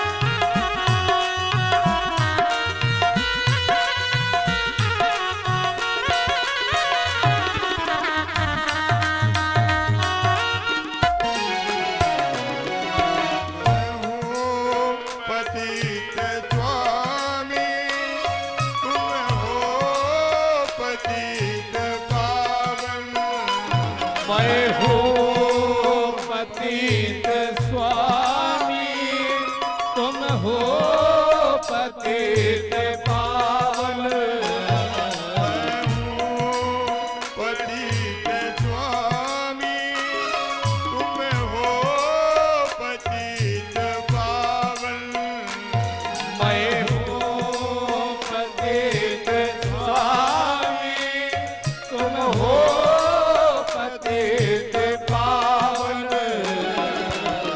अवगुण भरा हृदय में, अवगुण भरा हृदय है, इस कैद में दिखाओ, माया के बंधनों से, माया के बंधनों से अब मुक्ति कैसे पाऊं? प्रभु मुझे बता दो, हे प्रभु मुझे बता दो।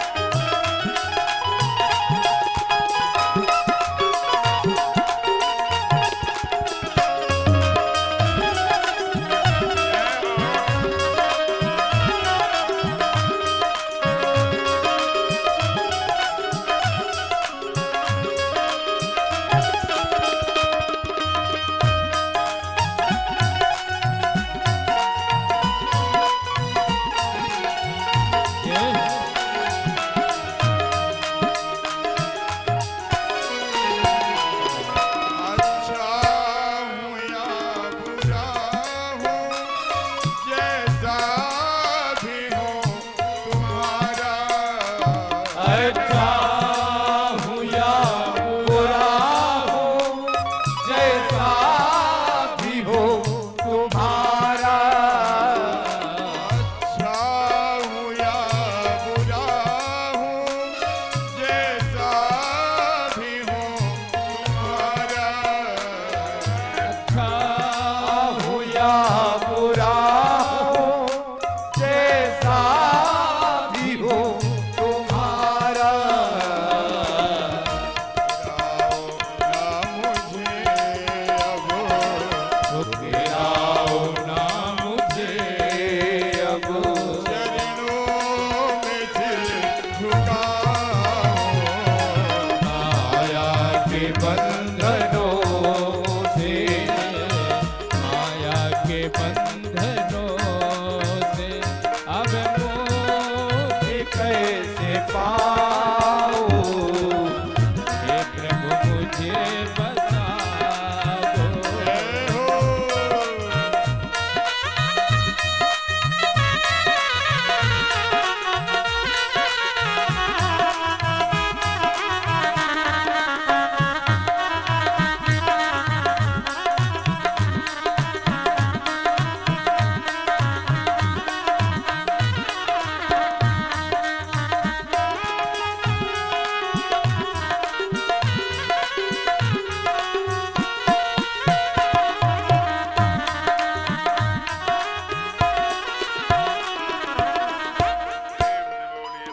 भगवन इतना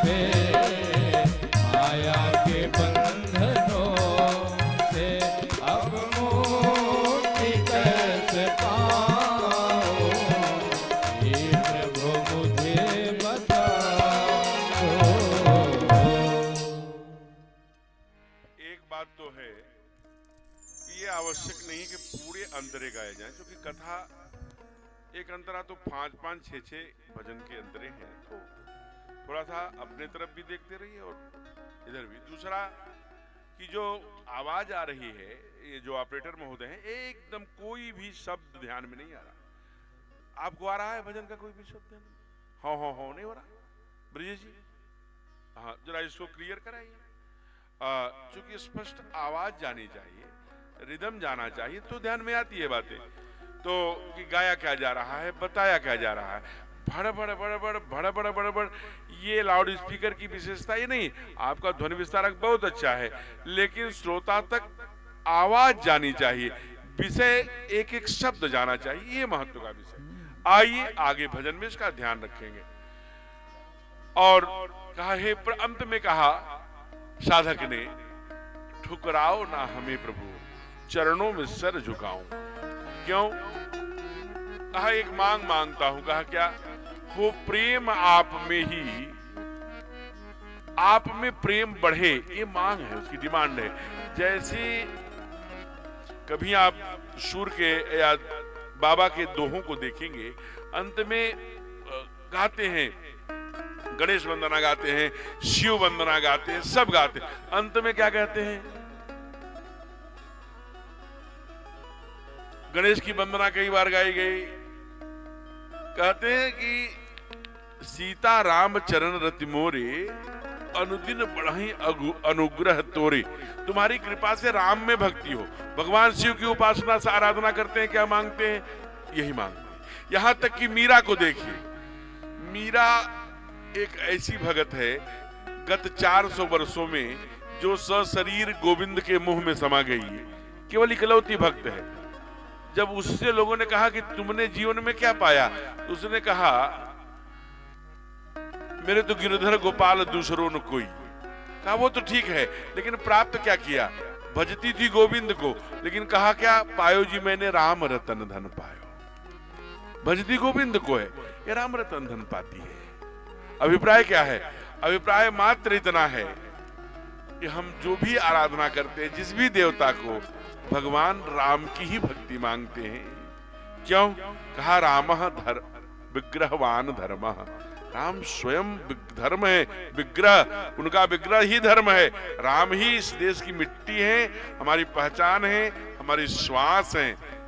अगर उसका और घट घट में है, या सीता समा, बाद दादा ने लिखा, आदि कवि वाल्मीकि ने, या सीता समानिता आत्मा रामो विराजते। वैसे ही जैसे 1000 घड़ा यहां रख दीजिए आप, हर घड़े में सूर्य देखेंगे, हर घड़े में चंद्रमा देखेंगे, रात में चंद्रमा दिखेंगे, दिन में सूर्य। तो क्या हर घड़े में सूर्य है? क्या इतने सूर्य हैं? नहीं, घट घट में वही है। इसलिए ये जो घड़ा है, अनेक प्रकार का जो घड़ा बना है, इसमें आप ध्यान रख लेना, इसमें घड़े बनाने में अनेक प्रकार, जैसे जो यहाँ अभिकर्ता है, जैसे LIC, तो उसमें अनेक योजना में कोई वो मनी बैग प्लान, तो वो प्लान, तो ये प्लान, लेकिन कुल मिलाकर के घड़ा एक ही है, रंग अलग अलग बताते हैं। वैसे ही मनुष्य, चाहे वो गोरी कम चमड़ी वाला है, काली चमड़ी वाला है, किस जाति में, किस विरासत, ये सब यहाँ का होगा सारा जीवन। परमात्मा के सभी पुत्र हैं, और परमात्मा बराबर रूप से सबके हृदय में वास करता है। कोई ठेकेदार नहीं है, ये बात समझने का है। कोई कह दिया जाओ पूरी खा के आओ, हमारा समाज तो भोला भाला है ना, जाओ कल समोसा खा के आए थे, आज जलेबी खा के आना। हम पीछे पीछे घूमने लगे। कोई कह दिया जाओ बाएं तरफ करके 3 दीपक जला के चौथा बुझा देना। इस नाटक के पीछे न पड़ो।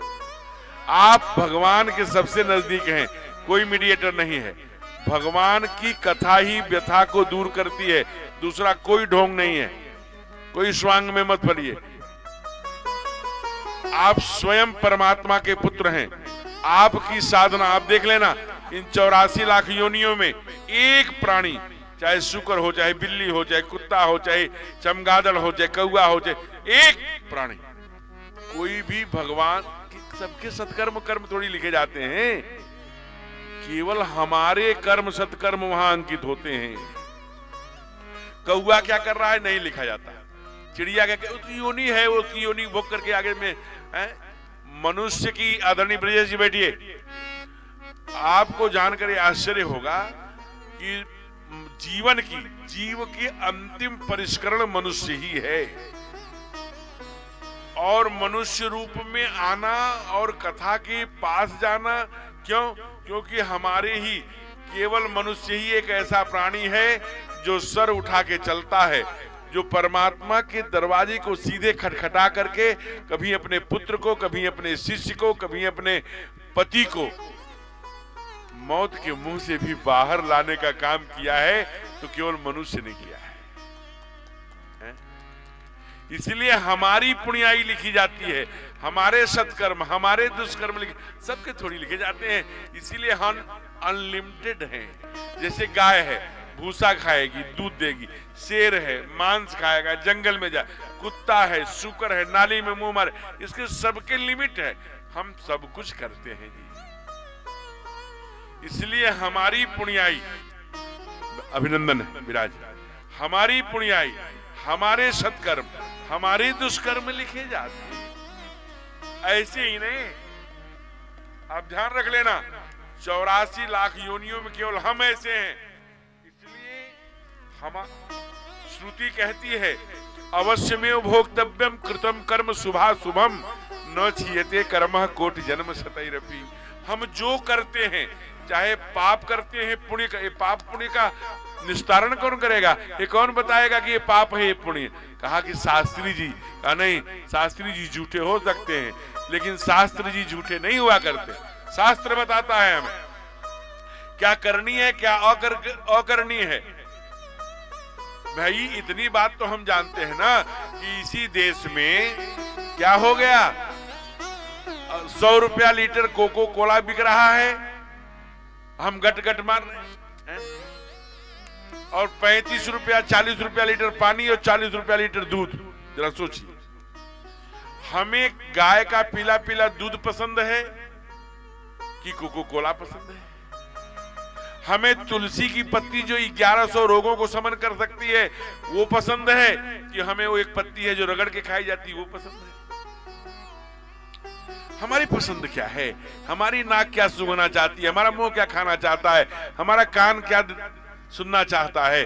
इसलिए भद्रम सुनियाम, भद्रम पश्य, भद्रम प्रभवाम, हमारे यहाँ वेद कहते हैं। इसलिए जो देखेंगे, ये हम जो कथा सुन रहे हैं बार बार हमारे चित्त में, इसलिए भागवतकार कहता है, सुधी श्रोता है, हमारे यहाँ बड़े अच्छे वरिष्ठ पत्रकार भी आज बैठे हैं, और आप जो हम सुनते हैं वो हमारे चित्त में आता है। जो चित्त में आता है वही चिंतन में आता है, जो चिंतन में आता है, जो चिंतन में आता है उसी का चित्र बनता है हो। और जिसका चित्र बनता है ना, वैसे चरित्र हुआ करता है, और जैसा चरित्र हुआ करता है वैसे फलश्रुति प्राप्त हुआ करती है।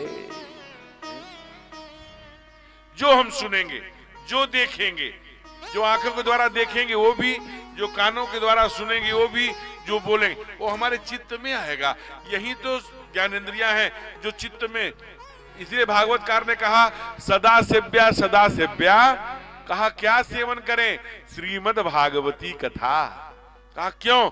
यस्या श्रवण मात्रेण हर चित्तम समाश्रयेत। परमात्मा आपके चित्त में बैठ जाएगा हो। इसलिए जब हम किसी के बारे में नहीं जानते तो उसके बारे में सोचेंगे कैसे? जब हम सुनेंगे, जानेंगे, हम जिसके बारे में सुनते हैं उसका एक चित्र बनता है। आप जरा सोचिए, रामलला सरकार का जिसने विग्रह बनाया है उसके मन में पहले ये चित्र आया होगा ना, हो हैं? कितनी साधना की होगी ये रूप देने में, फिर वो तरासा होगा। अब आप जरा विचार करिए, तो जब आप ठाकुर जी की कथा सुनेंगे, सुंदर इनका लीला चरित्र सुनेंगे, आजान भुजतर चांपधर संग्राम जित खरदूषणम, 14,000 राक्षसों को अकेले हमारे ठाकुर 19 वर्ष के आजान भुजतर, घुटनों के नीचे तक जिनकी भुजाएं हैं, संग्राम जित रावणम नहीं कहा। रावण के समय अनेक योद्धा हैं, और लक्ष्मण है, हनुमान जी है, अंगद जी महाराज है, सुग्रीव आदि, नीलादि और जामुन आदि हैं, बहुत कुछ सेना है। लेकिन यहाँ अकेले, यहीं खंडवा में, महाराष्ट्र में 14,000 मिलिट्री। कभी जाना नासिक में, वहीं पर जहां पर नासिक नाम उसका इसीलिए पड़ा क्योंकि वहां सुपर्णखा की नाक काटी ठाकुर ने। वहां पर 14,000 सशस्त्र मिलिट्री थी करदूषण के पास, अकेले सबका संहार किया है। वह ठाकुर जो लंबी लंबी भुजाएं, वो हमारे चित्त में आएगा। वैसा जीवन बनेगा क्या, वैसा चरित्र बनेगा क्या? हम राम बन सकेंगे क्या? नहीं, राम न बन सके लेकिन रामत्व की ओर एक कदम तो डाल सकेंगे। इसलिए जो मन में आता है, जिसको सुनते हैं, बाबा ने ठीक इसी का हिंदी रूपांतर का क्या, अरे जाने बिनु न होई प्रतीति, जाने बिनु न होई प्रतीति, जाने बिनु न होई प्रतीति, जाने बिनु न होई प्रतीति, बिनु प्रतीति होई नहीं प्रीति, बिनु प्रतीत होई नहीं प्रीति, सोई जाने नहीं देहु जनाई, सोई जाने जेहि देहु जनाई, जानत तुमहि तुमहि होई जाई, जानत तुमहि तुमहि होई जाई, जाने बिनु न होई प्रतीति, जाने बिनु न होई प्रतीति।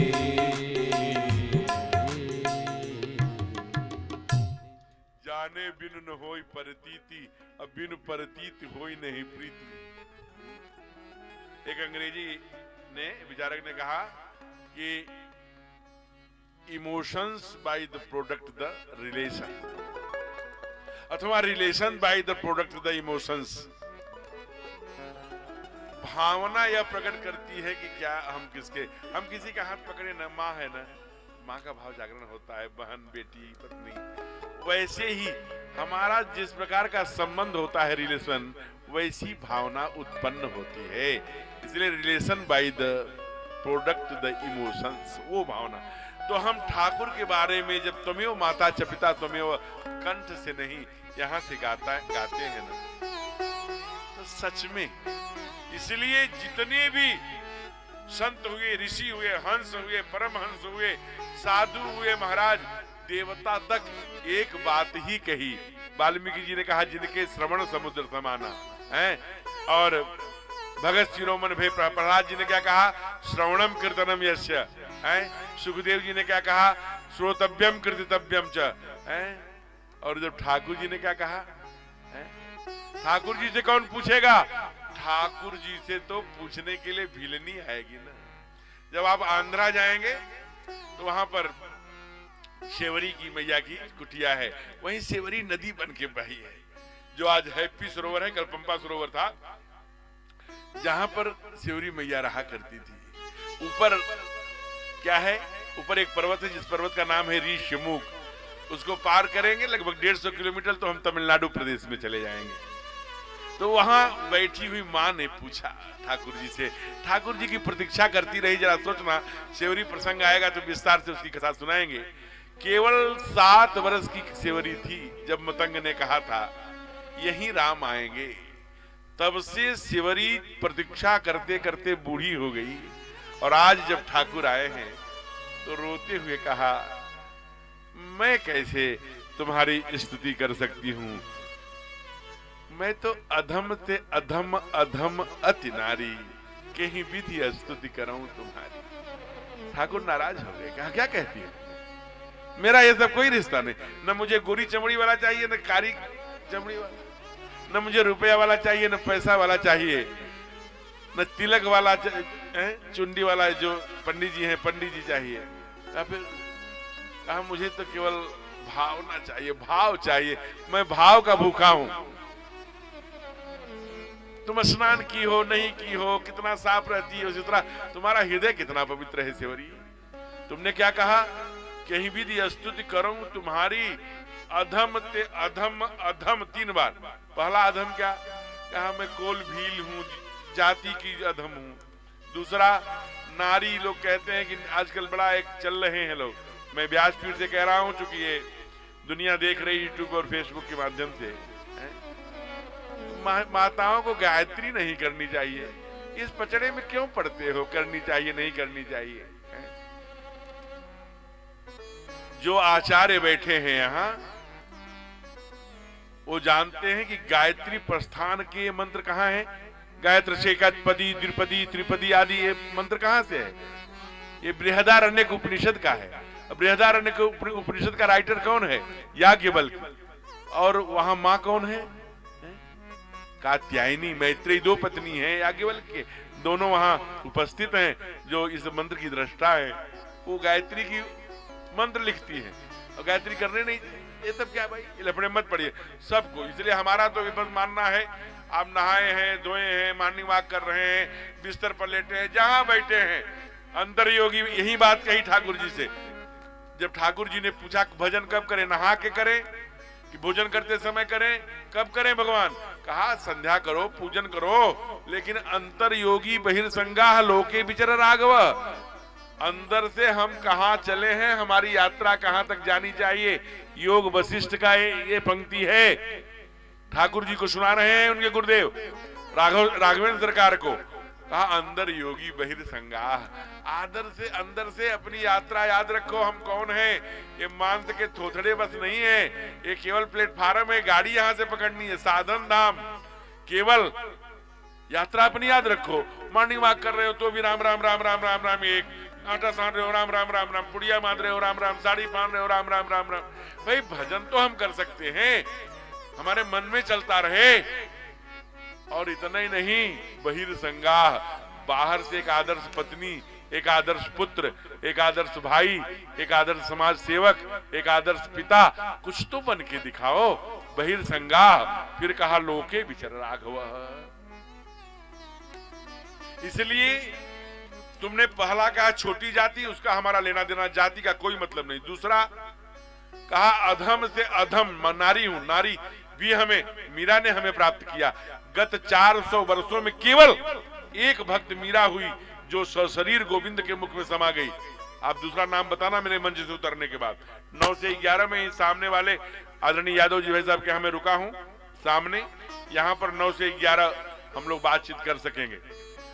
तीसरा कहा मैं पढ़ी लिखी नहीं हूं, अंगूठा छाप हूं, तो कैसी कहीं भी दिया स्तुति, गंवार हूं।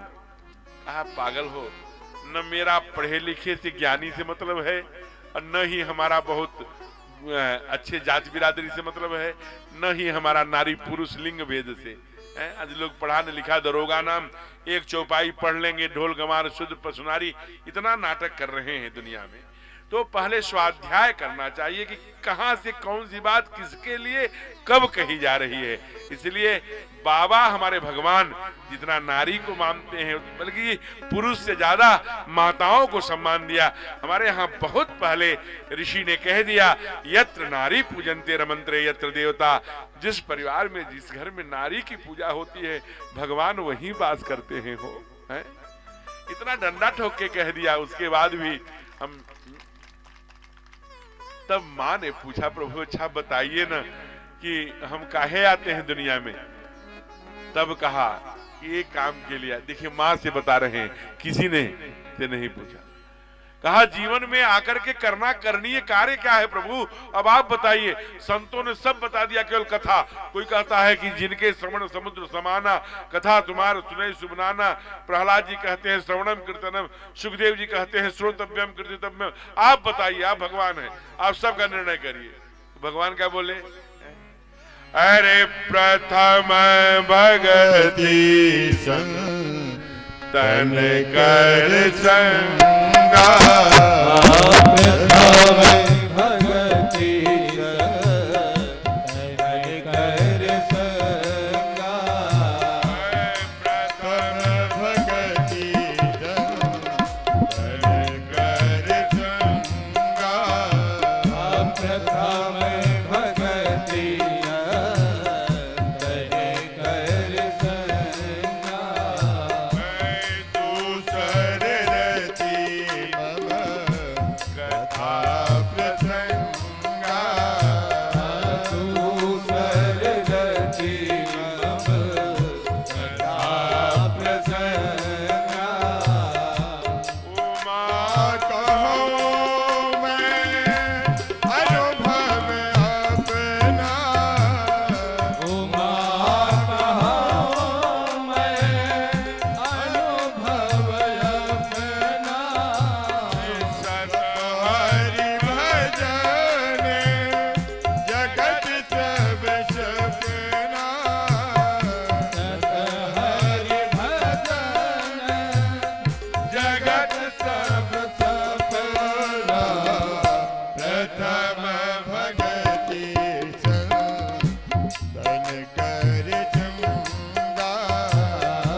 कभी अनुभव लिया हो, नकली ही सही। मैं 2008 से कथा गा रहा हूं, ये 2024 है। पहले ये सब शुरू से हैं, आज 18, 16, 17 से जो भी प्रारंभ से ही हैं लोग साथ में, तो ये सब जानते हैं। अरे महाराज ये तो पहले मैं इनके सुर में सुर भी नहीं मिला पाता था, लेकिन इनकी हारमोनिया करते करते करते करते आज 15, 16, 17 में गाने लगा, इनके थोड़ा थोड़ा मिलाने लगा। अभिप्राय क्या है? संगात जायते कामः कामात् क्रोधो भी जायते, कामात् भवत् सम्मोहात् सम्मोहात् स्मृति विभ्रम स्मृति विभ्रम बुद्धिनाशा बुद्धिनाशो प्रणश्यति। गोविंद ने कहा अर्जुन से, अभी आप नकली ही सही जीवन तो शुरू करो, आप अच्छे पहलवान के साथ हो जाओ, एक आग धोबिया पाठ लगाने आ जाएगा। इसलिए संत के साथ अपना ये मत देखिए, थर्मामीटर आप मत लीजिए नकली संत है कि असली, ये काम का आपका नहीं है, ये संत जाना है, संत पे छोड़ दीजिए, झूठा ही सही आप साथ करिए अगर संत है। वो संत का पहला काम है वो भगवंत से जोड़ देगा, हो वह भगवंत से जोड़ देगा। इसलिए ठाकुर कह रहे, जब व्यक्ति कहेगा, संत कहेगा, ऋषि कहेगा, महात्मा कहेगा तो भगवंत की बात कहेगा। इसलिए कहा श्रवणम, जिनके श्रवण समुद्र, भगवान की लीला। यही बात गोकर्ण जी जब दुर्गारी पिटाई किया अपने बाप की तो भागे उनके पिताजी आत्मदेव। गोकर्ण ने क्या कहा कि पिताजी इसी बेटे के लिए तो प्राण त्याग रहे थे, यही बेटा ठुकाई कर रहा है, मैं अब क्या करूं जल्दी बताओ। कहा जाया है, कहा कि हे पिताजी ये देहंस मांस रुधिरे भीमतिम तो जत्वम, ये देह मांस हाड़ चाम का बना हुआ जो शरीर है, पहले इससे अपना अभिमान हटाइए, यही अपना नहीं है। तो जाया सुता दित सुता, इसके द्वारा उत्पन्न जो संतानें हो आपकी होंगी क्या? इसलिए कहां भाग रहे हैं? इसी बेटे के लिए जंगल में पत्थर पर सर मार रहे थे तो ऋषि ने फल दिया कि जाओ अपने पत्नी को खिला देना, पुत्र होगा। वो कथा आप भागवत में सुने हैं। अभिप्राय क्या है? अभिप्राय है किसी बेटे के लिए आप पागल हो रहे थे, आज यही बेटा दौड़ा के मार रहा है, तो मैं क्या कहूं? कहा सब छोड़ के श्री राम कथा रसम हो, श्री हरि कथा रसम हो, नितरम पिबंतु। ये भागवत का श्लोक है, केवल भगवान की कथा सुनिए ना, है? जब इसलिए बड़ा चर्चित भजन है, सब लोग गाते हैं। पूज्य संत चूंकि YouTube पर लाइव है तो महाराज जी हो सकता है बैठे ही हो, पूज्य संत प्रेम भूषण जी महाराज जी बहुत सुंदर भाव से गाते हैं। हम लोग थोड़ा कम भाव से गाएंगे, लेकिन गाएंगे क्या है?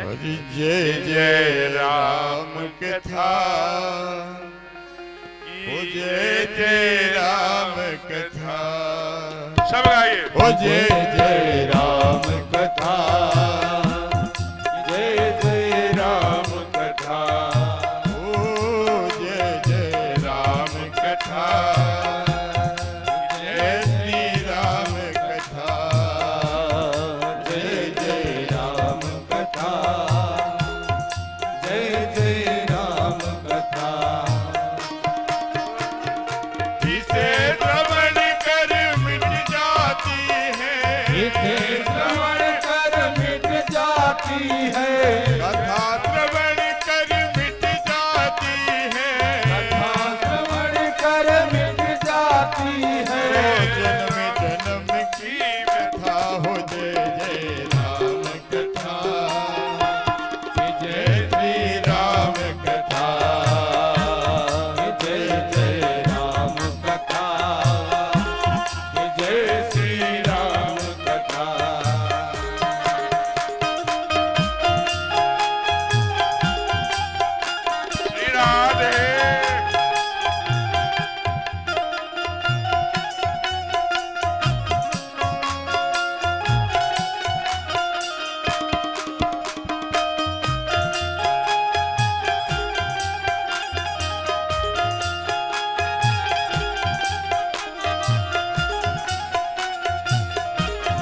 कथा सत किरण समारा, सत्य चकोर करहि जेहि पारा।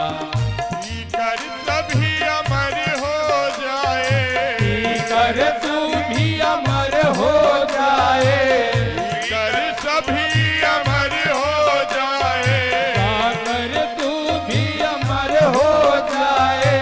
श्री हनुमंत जथा हो जय जय राम कथा, जय श्री राम कथा, जय जय राम कथा, जय श्री राम कथा, हो जय जय राम कथा, जय श्री राम कथा, जय जय राम कथा, जय श्री राम कथा। हमारे पास आदरणीय सुनील जी आए थे अभी, जब भजन चल रहा था, कान में कहे महाराज जी 8 बज गए, झांकी नहीं आई।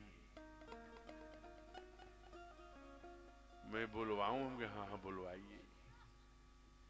तो आने ही वाली है, इसलिए थोड़ा सा 10 से 15 मिनट थोड़ी और चर्चा हो जाए, फिर जो कि जब भगदड़ मचती है तो उसके बाद कथा नहीं होती। कथा पहले, फिर झांकी अंत में, या प्रारंभ में झांकी हो गई, अंत में फिर कथा, बीच में फिर ऐसे हो सकता है। लेकिन फिर झांकी फिर कथा, फिर झांकी फिर कथा, ऐसा नहीं, क्योंकि वो घुटनों में दर्द तो नहीं है। आई तो ऐसी सुंदर कथा भगवान ने कहा कि जो भी मनुष्य है जो परमात्मा कथा सुनता है, परमात्मा की कथा सुनता है। मैंने पहले निवेदन किया था, कथा मनोरंजन नहीं है, कथा एक शिक्षा है। कथा हमें जीवन जीने की कला, लाइफ स्टाइल सिखाती है। ये आप लोग कहां जा रहे हैं? हैं? ये भी तो 8 बज रहा है। ये दोनों बहुएं जा रही हैं। सास जाती तो मैं घबरा जाता, क्योंकि वृंदावन में जब मैं गया, वृंदावन में गया मैं 2003 में 2003 में गया तो हो गया धीरे धीरे 20 साल 22 साल। तो वहां मैंने गुरुजी से पूछा कि 6 बजते बजते सारी बूढ़ी माताएं उठ के पंडाल से चली जाएं। हमने कहा गुरुजी ये सारी बूढ़ी माताएं कहाँ चली जाती हैं? कितने दिन हो गया ब्रज में रहते? हमने कहा बस 20 वर्ष हो गए। कई इतनी बात नहीं जानते? गुरुजी नहीं जानते। कहा पागल बने हो, ये ब्रज है, यहाँ दूध और घी की नदियां बहती है। वो तो ठीक है, लेकिन ये बूढ़ी माताओं से क्या मतलब है दूध घी की नदियों से? कहा सारी बूढ़ी माताएं ये सास हैं, सब 6 बजते बजते अपने घर को भागती हैं कि बहू घर में अकेली है, कहीं मलाई न खा ले, इसलिए जा रही है। तो ये बहुएं जा रही है कि सास घर में अकेली है, कहीं मलाई न खा ले। दाला बंद करके आए घर में। अच्छा ब्रज में जाइए तो क्या ऊंची मिठाई मलाई की, वो पहले बचपन अपना याद करिए, जब वो गोहरी पर माँ रखती थी बड़े से पात्र में, क्या लाल लाल मलाई पड़ती थी उस पर, वजन कुछ रख दीजिए तो भी नहीं डूबती थी, क्या चकाचक लाल लाल। आजकल तो लोग टाइल्स के घर बनवा लिए, घर में वो कुर्सी और वो सब रख नहीं सकते। एक बूढ़ी माँ से मैंने पूछा क्यों नहीं रखती? कहा देखते नहीं मेरा टाइल्स काला हो जाएगा। बच्चे काले हो जाएं लेकिन टाइल्स काला ना हो। वो जो लाल 30 डिग्री सेल्सियस पर जो वो कुर्सी पर उपली पर जब दूध तपता था दिन भर, फिर रात्रि का उसका आनंद, खुशबू, और वो दूध बच्चे खाते थे, लाल लाल होते थे। न कोई डायबिटीज होता था, न डिप्रेशन होता था, न ही शुगर, न किसी प्रकार का कॉन्स्टिपेशन, न बच्चों को बीपी, न शुगर, न थायराइड, कुछ नहीं। चकाचक लाल कुर्सी की वो तपा हुआ 30 डिग्री में। आजकल नकली दूध आता है वो पैकेट वाला, और उसे 120 डिग्री में उबाल दिया एलपीजी की गैस पर, दूध जैसा दिखता भर है वो। तो आइए, गई होंगी अपने सास को मना करके आ जाएंगी। अभी बहुत सुंदर कथा सुनाया और कहा कि जो कथा भगवान की कथा है, व्यक्ति की व्यथा है, और व्यक्ति जब भगवान की कथा सुनता है तो सारी बातें व्यथाएं मिट जाया करती हैं। आइए मंगलाचरण किया, गणेश जी को प्रणाम किया और पहले वर्णानाम संघानाम रसानाम छंदसाम भी मंगलानाम च करता रहो। वंदे वाणी विनायक, वाणी को सरस्वती को प्रणाम किया। भवानी शंकरो वंदे श्रद्धा विश्वास रूपिणम, महादेव रामेश्वर देव महादेव को और श्रद्धा विश्वास रूपिणी मैया पार्वती को, कल आप लोगों ने उनका विवाह उत्सव मनाया यहाँ, उनको प्रणाम किया। और अंत में सबको प्रणाम करके अंत में यहाँ तक कह दिया स्वांतः सुखाय तुलसी रघुनाथ गाथा। और अंत में नाना पुराण निगम आगम संबतम यज्ञ और कदी माने केवल चहो शास्त्र सब संतन कहा, कुछ अन्य भी बहुत सारी चीजें इसमें मैं डालने जा रहा हूं। और 7 श्लोक में वंदना में करने के बाद जो पहली चौपाई मानसी है आज गाइए, क्योंकि समय कम है, 7 दिन का ही समय है, इसलिए आइए थोड़ी सी गुरु की चर्चा। पहली चौपाई गाइए श्री रामचरितमानस की पहली चौपाई। सबको याद है ना, जब रामचरितमानस खोलेंगे तो 7 श्लोक की वंदना के समापन के बाद और पहली पंक्ति चौपाई जो है वो उससे आप गाइए। क्या? बंदो गुरु पर पदों में परागा, बंदो गुरु पद में परागा, बंदो गुरु पद में परागा, बंदो गुरु पद में परागा, सूरज सुभाष सरस अनुरागा, गुरुजी सुभाष सरस अनुरागा,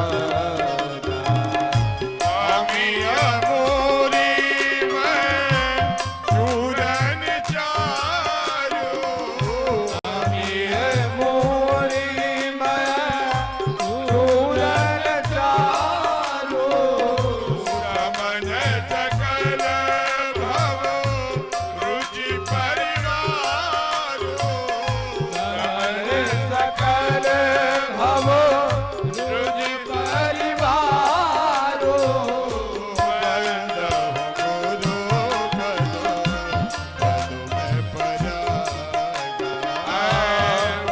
बंदो गुरु पद में परागा, बंदो गुरु पद पद्म पर।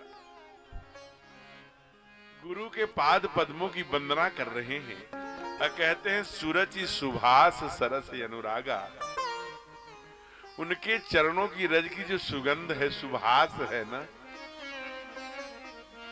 कहा अमीय मूरी में चूरन चारू समन सकल भवरुज परिवारु।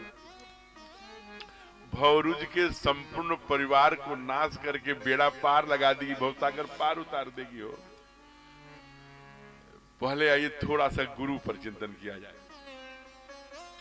जैसे लोग कहते हैं ना, गु माने अंधकार, रू माने प्रकाश। जो अंधकार से प्रकाश की ओर ले जाए वही गुरु है।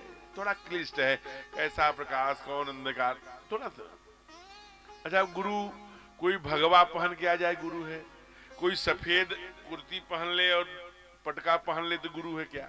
स्वेटर पहन के आ जाए गुरु है, साड़ी पहन के, कैसे गुरु खोजें?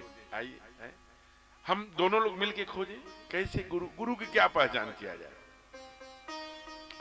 जैसे कहा गुरु ब्रह्मा गुरु विष्णु गुरु देवो महेश्वर, गुरु साक्षात परम ब्रह्म तस्मै श्री गुरुवे नमः। क्या गुरु ब्रह्मा है, गुरु विष्णु है, गुरु महेश है? अगर ध्यान से देखेंगे तो गुरु के लिए बहुत सुंदर परिभाषा एक आती है। गुरु वह है जिसके सामीप्यता पे रहने पर हमारे दुर्गुणों का नाश होता जाए, हमारे अंदर सद्गुण प्रवेश करने लगे। समझ लेना कि गुरु की सामीप्यता प्राप्त कर ली है। वो चाची हो सकती, बड़ी माँ, बड़े पिता, पड़ोस के कोई और हो सकता है। एक दृष्टांत आता है वृंदावन का ही, बहुत सुंदर दृष्टांत है। भक्तमाल में कि जब ब्रह्मा जी ने मथुरा में जाकर के वृंदावन में जब चरा रहे थे वो गैया, तो बछड़ों को चुरा लिया। क्यों ऐसा किया? क्योंकि गोविंद ने एक दिन श्री रामायाद के साथ जब खेल रहे थे तो मनसुखा से कहा तुम्हारे घर में कढ़ी बनी है, लेके आना। वो कढ़ी लेके आया, लेकिन गोविंद जानबूझ करके कहीं छिप गए, उसको भूख लगी, वो कढ़ी पी गया और पात्र फेंक दिया। तो आए गोविंद तो कहा कि अरे कढ़ी लाए क्या? नहीं, कढ़ी तो मेरे घर में बनी। का झूठ बोलता है, क्योंकि मनसुखा ने जो कढ़ी पी थी वो दोनों होठों पे लगी थी। तो गोविंद ने कान पकड़ के अपने जीभ से उसकी कढ़ी चाट लिया। तो ब्रह्मानंद जी ने देखा, कहा अरे जो दूसरे के मुख की कढ़ी चाट रहा है वो भगवान कैसे हो सकता है? ये भगवान नहीं है, नकली भगवान है। इसलिए सारे बछड़ों को उन्होंने, परिणाम क्या हुआ कि स्वयं भगवान बछड़ा बन गए सबके, और सब गैयों के स्तन का पान किया जो कि गौओं ने मांगा था। जब गोविंद ने कहा था गाँव में अग्रता संतु गाँव में मम पृष्ठतः गाँव में सर्वतम पृष्ठुम गवाम मध्य बसाम्य हम। और फिर ब्रह्मा जी के यहाँ सचमुच ब्रह्मा बन के बैठ गए, और जो सचमुच वाले ब्रह्मा जी थे उनको द्वारपाल पे कह दिया कि नकली ब्रह्मा बना घूम रहा है, आए तो उनको भगा देना। असली वाले ब्रह्मा जी आए तो उन्हीं को उनके लोग, चलो चलो ब्रह्मा जी बैठे हैं, पहले ही बताया था एक नकली ब्रह्मा घूम रहा है बन के, उसको डरो। असली ब्रह्मा को ही भगाने लगे। तब उन्होंने आंखों में आंसू लेके कहा प्रभु मैं आपको पहचान नहीं पाया, हमारा प्रायश्चित कैसे होगा? तो कहा आपको भक्तमाल लिखना पड़ेगा। तब उन्होंने 100 भक्तों की कथा जो लिखी, उसी का नाम भक्तमाल है। उसमें लिखा कि गुरु जो है ना, किसान का उन्होंने उदाहरण दिया। जैसे किसान है, किसान किसी हल को, खेत को जब कई बार हल से जोतता है तो ये वो किसान ही जानता है इसमें कब बीज डालना चाहिए, कौन सा बीज डालना चाहिए, कब पानी देना है, कब इसे बाढ़ देना है। जो वो क्या कहते हैं उसे, जो बैल होते हैं, गाय होती हैं जिसमें गले में वो बांधा जाता है डंडा, वो छुट्टिया गाय जो होती है खा न पाए, तो ये किसान जैसे अपने फसल की रक्षा करता है, वैसे ही गुरु है। जब गुरु, ऐसा नहीं कि गुरु के पास गए और कहा कि भाई गुरु साहब मंत्र लेना है, तो गुरु जी को लगा अच्छा क्या करते हो, किसान हो कि ठेकेदार हो कि कॉन्ट्रैक्टर हो कि पैसे वाले हो कि नहीं माल पानी। क्योंकि शिष्य बनाते समय अगर इतना भी ध्यान रहा कि माल वाला व्यक्ति है, हमारा आश्रम बनवा देगा, हमें साल में 10 जोड़ी कपड़े दे देगा, सोने की चैन बनवा देगा, या फ्लाइट कार खरीद देगा, मोटर खरीद देगा, जो भी मान, तो समझ लेना कहा कि ऐसा सोचने वाला गुरु, मैं नहीं कह रहा हूं, रामचरितमानस में लिखा गया, हरई शिष्य धन शोक न हरई, सो गुरु घोर नरक मह परई। जो शिष्य का केवल धन हरता है, उसकी चिंता, उसकी बाधा, उसके कष्ट नहीं हरता, वह गुरु घोर नरक का वासी होता है, ये बाबा ने लिखा। इसीलिए गुरु को क्या चाहिए? कहा गुरु अपने शिष्य का कष्ट हरे, दुख हरे, उसकी पीड़ा में, उसके घर में बेटी की शादी, बेटा की शादी जाए, पता लगा कि गए कहीं पंडाल में बैठे हैं, सब लोग गुरु मंत्र लेने आ गए, एक एक पीतल का थाली ले लिया, लोटा ले लिया। माघ मेले में हमने देखा, पहले बचपन बड़े लोग लिए मंत्र, फिर बाद में गाली देते, अरे ऐसा गुरु निकल गया, अरे क्या मंत्र लिया था, अरे पता नहीं कन्यादान करना था, एक मंत्र ओम ओम, मंत्र नहीं याद है, गुरु मंत्र क्या लिया भूल गए, ओम ऐसे ही था, ओम ओम 1-2 बार बोले, गुरु मंत्र ही नहीं है। अरे गुरु कौन थे? अरे बड़े मोटे से थे, लंबा सा चंदन लगाते थे, वही मेला मेले। अरे काहे का भाई, कन्यादान करना था, ऐसा गुरु लेने की कोई मतलब नहीं। इसीलिए गांव में बाबाओं ने कहा, बाबा ने गुरु करे जान का पानी पिए छान, जानिए, उसके घर जाइए, उसके आश्रम जाइए, परिवार में जाइए, 100 बार उसके दुर्गुण, उसके आचरण, उसके से जुड़िए। बाद में गाली देने से अच्छा है कि उसको खूब परख लीजिए, नहीं तो बाद में मेरा ये ऐसे हो गया, अरे ऐसे हो गया तो आप आराम से करना। कहा इसलिए जिसके निकट पर रहने से हमारे शरीर के दुर्गुण के नाश होने लगे, समझ लेना गुरु मिल गया। रहते रहते रोमांच आ जाए, प्रभु की याद आने लगे, प्रभु परमात्मा मुखी मन बनने लगे हैं। यही तो गुरुमुखी होना मन क्या। गुरु नानक ने यही बात कही। दुनिया में दो ही प्रकार के लोग हैं, एक गुरुमुखी एक मनमुखी। मनमुखी माने अपने आधार पर जीवन जीने वाले लोग, गुरुमुखी माने शास्त्र के आधार पर जीवन जीने वाले लोग। हमारे मातृ देवो भव पितृ देवो भव हमारा शास्त्र कहता है, इसलिए माता को पिता को देवता मानने वाले आचार्य देवो भव, फिर माता पृथ्वी पुत्रोहम पृथिव्या, जो शास्त्र कहता है, शास्त्र के आधार पर जीवन जीने वाले लोग। ये गुरु कहाँ मिलेंगे? कहा ऐसे गुरु स्वयं में उनके पास कर्म भी है, ज्ञान भी है, भक्ति भी है, ये चलते फिरते प्रयाग हैं, जो जिम जंगम तीर्थ राजू मुद मंगल में संत समाजू, ये चलते फिरते प्रयागराज है महाराज। और ऐसे गुरु के चरणों की रज हमें ये भवसागर, ये भवसागर क्या है? भवसागर क्या है भाई? भाव माने जब जैसे कहते हैं कोई आता है प्रणाम करता है, कहते पुत्रवती भाव विद्यावान, जब पुत्रवती हो गया या पुत्रवान भाव पुत्र हो गया, अब पुत्रवान, फिर पुत्र को क्या कहते हैं?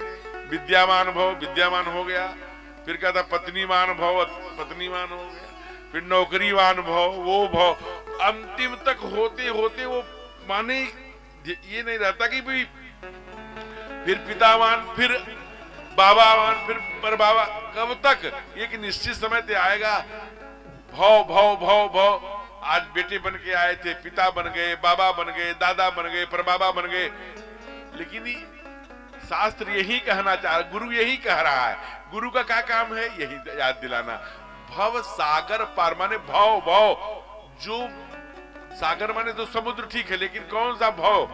कहा जो करने के अर्थ में, होने के अर्थ में, जो बनाने के अर्थ में, जो बना रहा है आपको, पुत्रवान, बेटावान, बाबावान, दादावान, धनवान, विद्यावान, नौकरीवान, ये जो बना रहा है, गुरु का काम है जो बनाने वाला है उसको भी याद कर ले। जब उसको याद करेगा तभी तो भवसागर पार करेगा, है? इसलिए उसको भी याद करना। और जो श्रोता 5 बजे से आए हैं, 5:30 बजे से 4:30 बजे से उनके घुटनों में दर्द होना स्वाभाविक है। जो सोफे पर बैठे हैं, कुर्सियों पर बैठे हैं, उनको मैं नहीं कह रहा हूं, लेकिन जो यहाँ जमीन पर घुटने मोड़ के बैठे हैं, वो इस भजन को खड़े होके गा लीजिए। उसके बाद बड़ी सुंदर आरती होगी, प्रसाद लेके जाइएगा। आज खड़े होके इस भजन के, गुरु की महिमा कुछ न बिगड़ेगा तेरा गुरु शरण जाने के बाद। एक बार गुरु की शरणागति पाल है, बड़े भाव से खड़े होके गाइए, घुटने भी खुल जाएगा और आनंद के साथ इस भजन का आनंद लीजिए। सब लोग अपने बोलिए सद्गुरुदेव भगवान की। सब लोग गुरुओं को याद करिए, जिसके शरण में जाने के बाद कुछ बिगड़ता ही नहीं, केवल बनता है। क्या कहा? कुछ न बिगड़ेगा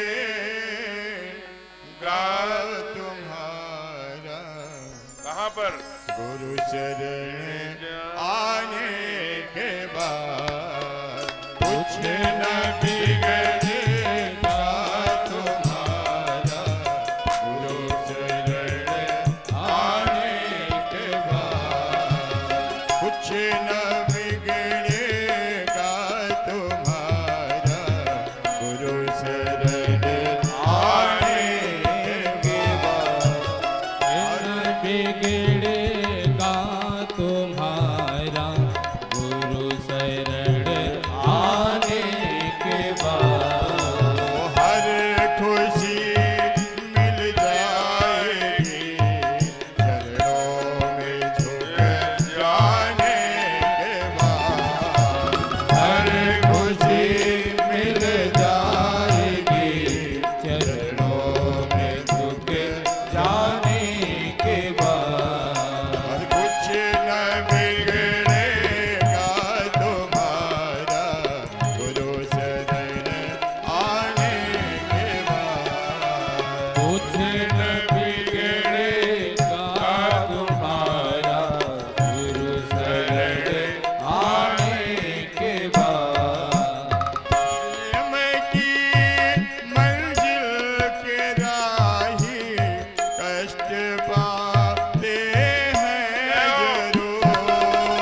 भरे आंखों में सोया, द्वार पर आने के बाद कुछ न बिगड़ेगा तुम्हारा गुरु चरण आने के बाद। कुछ न बिगड़ेगा तुम्हारा गुरु चरण आने के बाद। कुछ न बिगड़ेगा तुम्हारा गुरु चरण आने के बाद।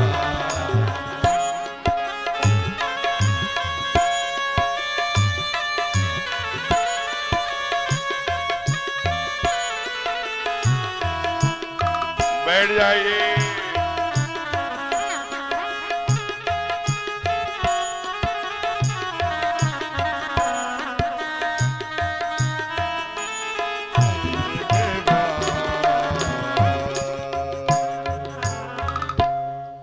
प्रेम से बोलिए सदगुरुदेव भगवान। इसलिए कहा कुछ न बिगड़ेगा तेरा गुरु शरण आने के बाद। आपकी अपनी भक्ति है, इसलिए गुरु जब मंत्र देता है तो क्या है वो बीज का रोपण। सृष्टि की रचना किसने किया? ब्रह्मा जी ने, ठीक है ना। जब गुरु उसे सींचता है सत्संगों के माध्यम से, कथा के माध्यम से, जैसे किसान पानी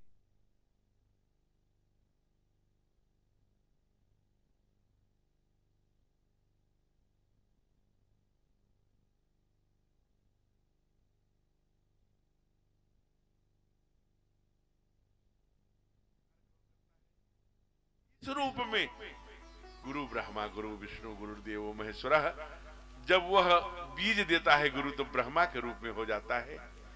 और जब वो सत्संगों आध्यात्मिक प्रवचनों और भगवान की भक्ति से सींचता है ना, तब भगवान विष्णु के रूप में हो जाया करता है। और जब हमारे दुर्गुणों का संहार करता है ना, तब वो रुद्र रूप भगवान शिव के रूप में। इसलिए गुरु ब्रह्मा गुरु विष्णु गुरुदेव महेश्वर, वो भगवान शिव और ब्रह्मा विष्णु नहीं है, उस रूप में बनकर आता है गुरु हमारे जीवन में, तब हम गुरु के शरणागति प्राप्त करते हैं। बाबा ने बड़ी सुंदर ये 3 दोहों में गुरु के वंदना का सुंदर विषय लिया है मानस में। फिर 9 दोहे और 72 चौपाइयों में राम नाम की महिमा का आनंद लिया है। आ गए हैं तो बस दिख तो नहीं रहे, तो जब तक भैया जी वो दोबारे आ नहीं रहे, आइए थोड़ी सी चर्चा और करते हैं। कल एक बात छोटी सी समझ लें हम लोग, यह कथा का समय दिया गया है इसमें 5 बजे से आपकी इच्छा तक। तो ये तो कथा समिति ने हमारे भैया कमल किशोर जी जो अध्यक्ष हैं और आदरणीय संचालक महोदय और उपाध्यक्ष जी, आयोजक संयोजक महोदय, मंत्री जी, जो लोग हैं, इन लोगों ने समय रखा होगा। लेकिन जो श्रोता हैं, चाहे वो पुरुष के रूप में चाहे माताओं के रूप में, आपका सर्वाधिक हाथ जिस कालखंड में उठेगा उसी में कल से कथा होगी। क्योंकि भोजन बना करके खा करके आना संभव नहीं है 5 बजे, और जाकर के फिर 9 बजे बनाना 10 बजे, ये भी संभव नहीं है। तो कैसे करेंगे?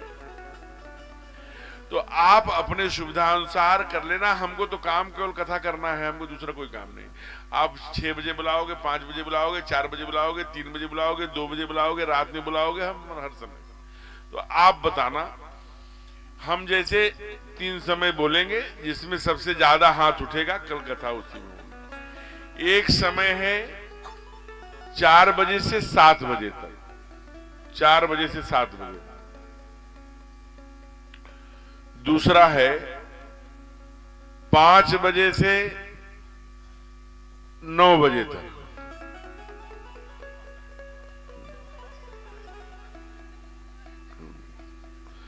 और तीसरा है 6 बजे से 9:30 बजे तक। हे भगवान,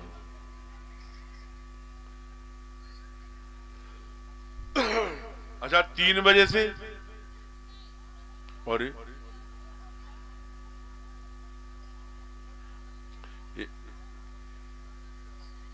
हाँ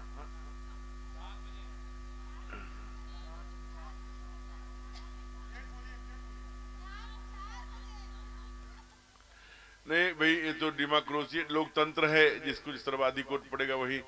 अच्छा फिर से एक बार करा लेते हैं। 4 बजे वाले जरा हाथ उठाना। हे भगवान, नीचे करिए। अच्छा चलिए, कल की जो कथा रहेगी वो केवल आपको चेक करने के लिए, देखते हैं कि कितने लोग आते हैं। नहीं तो कथा फिर 6 से 9 होगी रोज, 9, साढ़े 9, 10 बजेगा। लेकिन अगर 4 बजे से कल आएंगे तो 4 बजे से 5, 6, 7, आप अभी से आधे घंटे पहले 8 बजे आरती झांकी सब निपट जाएगी। 8 बजे जाकर जल्दी जल्दी भोजन पानी बना के, भोजन पानी बनाने में कोई वो नहीं है। जैसे आप सब्जी काट के आइए, पानी में डुबो के आइए, फ्रिज है तो फ्रिज में रख दीजिए, और आटा है तो आटा गूंथ के आइए, पानी में डुबो दीजिए, पानी में डुबो दीजिए, कुछ भी नहीं बिगड़ेगा। जाने के बाद थोड़ा सा परथन लिया, उसी को फिर थोड़ा ठीक कर दिया, टाइट कर दिया, और जो सब्जी आपने काट करके रखा था पानी से निकाला, छौंक दिया एक गैस, एक फ्लेम पर, उसमें छौंक दिया, एक में रोटी, 2 मिनट में पराठे सब्जी बन के तैयार। तो आप ऐसा कर सकते हैं। तो कल कथा का समय ठीक 4 बजे शुरू हो जाएगा, और ठीक 8:30 बजे के पहले पहले आपको छुट्टी मिल जाएगी। प्रसाद, क्या सुंदर प्रसाद सेव के लिए, हे भगवान, इतने प्रसाद तो स्वयं आप लोग हैं। अभी ये तो माने प्रसाद है ही आप लोग द्वारा, समिति के द्वारा बुनिया पहले दिन ही, हे भगवान, पहले दिन ही वो बड़ी वाली बूंदी जिसे ऐसे कर दिए टप टप रस होता है ना, वो बन के गरम गरम तैयार करके रखे हैं लोग। तो उसका आनंद करेंगे आज पहले दिन ही। लेकिन आइए थोड़ी सी चर्चा, भगवान अभी आए नहीं, लोग आ गए। अच्छा तो आइए, अब झांकी वाले आ गए हैं तो बाकी आनंद उसका ले लीजिए, फिर अंत में थोड़ी चर्चा करके आरती करेंगे, ठीक है।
हृदय बसो सुरभो बार बार वर मांगो हर्ष देहु श्रीरंग पद सरोजयन पायने भगति सदा सत संग सियावर रामचंद्र की जय। ऐसा है कि ये 2-3 आरती और है, लेकिन थाल नहीं है ना। अच्छा, आएगी तो माताएं आपस में बदल बदल के करिएंगे। यहाँ मंच पर जितने ही ये करेंगे। अब सारे लोग मिलकर भगवान की आरती उतारेंगे अपने राघव की।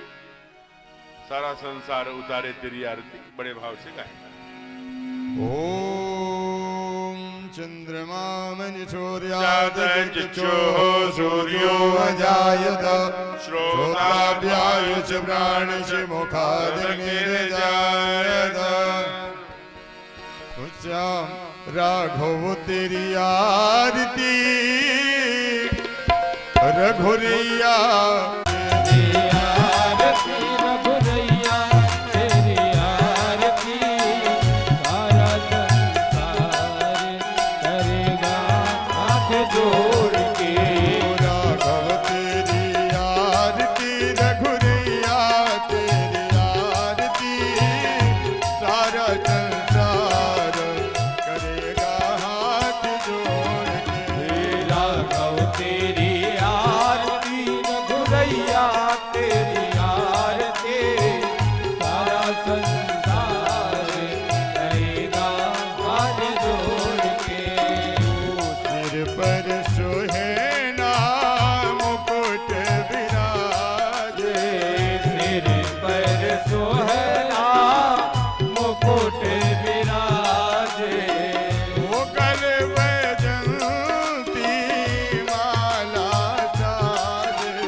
हरि ओम यज्ञेन यज्ञमेजन्ति देवाष्टानि धर्माणि प्रथमान्यासन्नः ते हनाकं महिमानः रचन्ति पूर्वे साध्याः सन्ति देवाः श्रीवन्दिकामकुलचम्पटिपाटलब्जे पुण्णाकजातकर्वीरलशालपुष्पैः विलपप्रभावतुलसीदलमञ्जरी स्वां पूजयामि जगदीश्वर मे प्रसीद नानासुगन्धिपुष्पाणि यथा कालोद्भवानि च पुष्पाञ्जलिर्मया दत्त ग्रहाण परमेश्वर श्री पुराण पुरुषोत्तमाय नमः मंत्र पुष्पांजलिं समर्पयामि।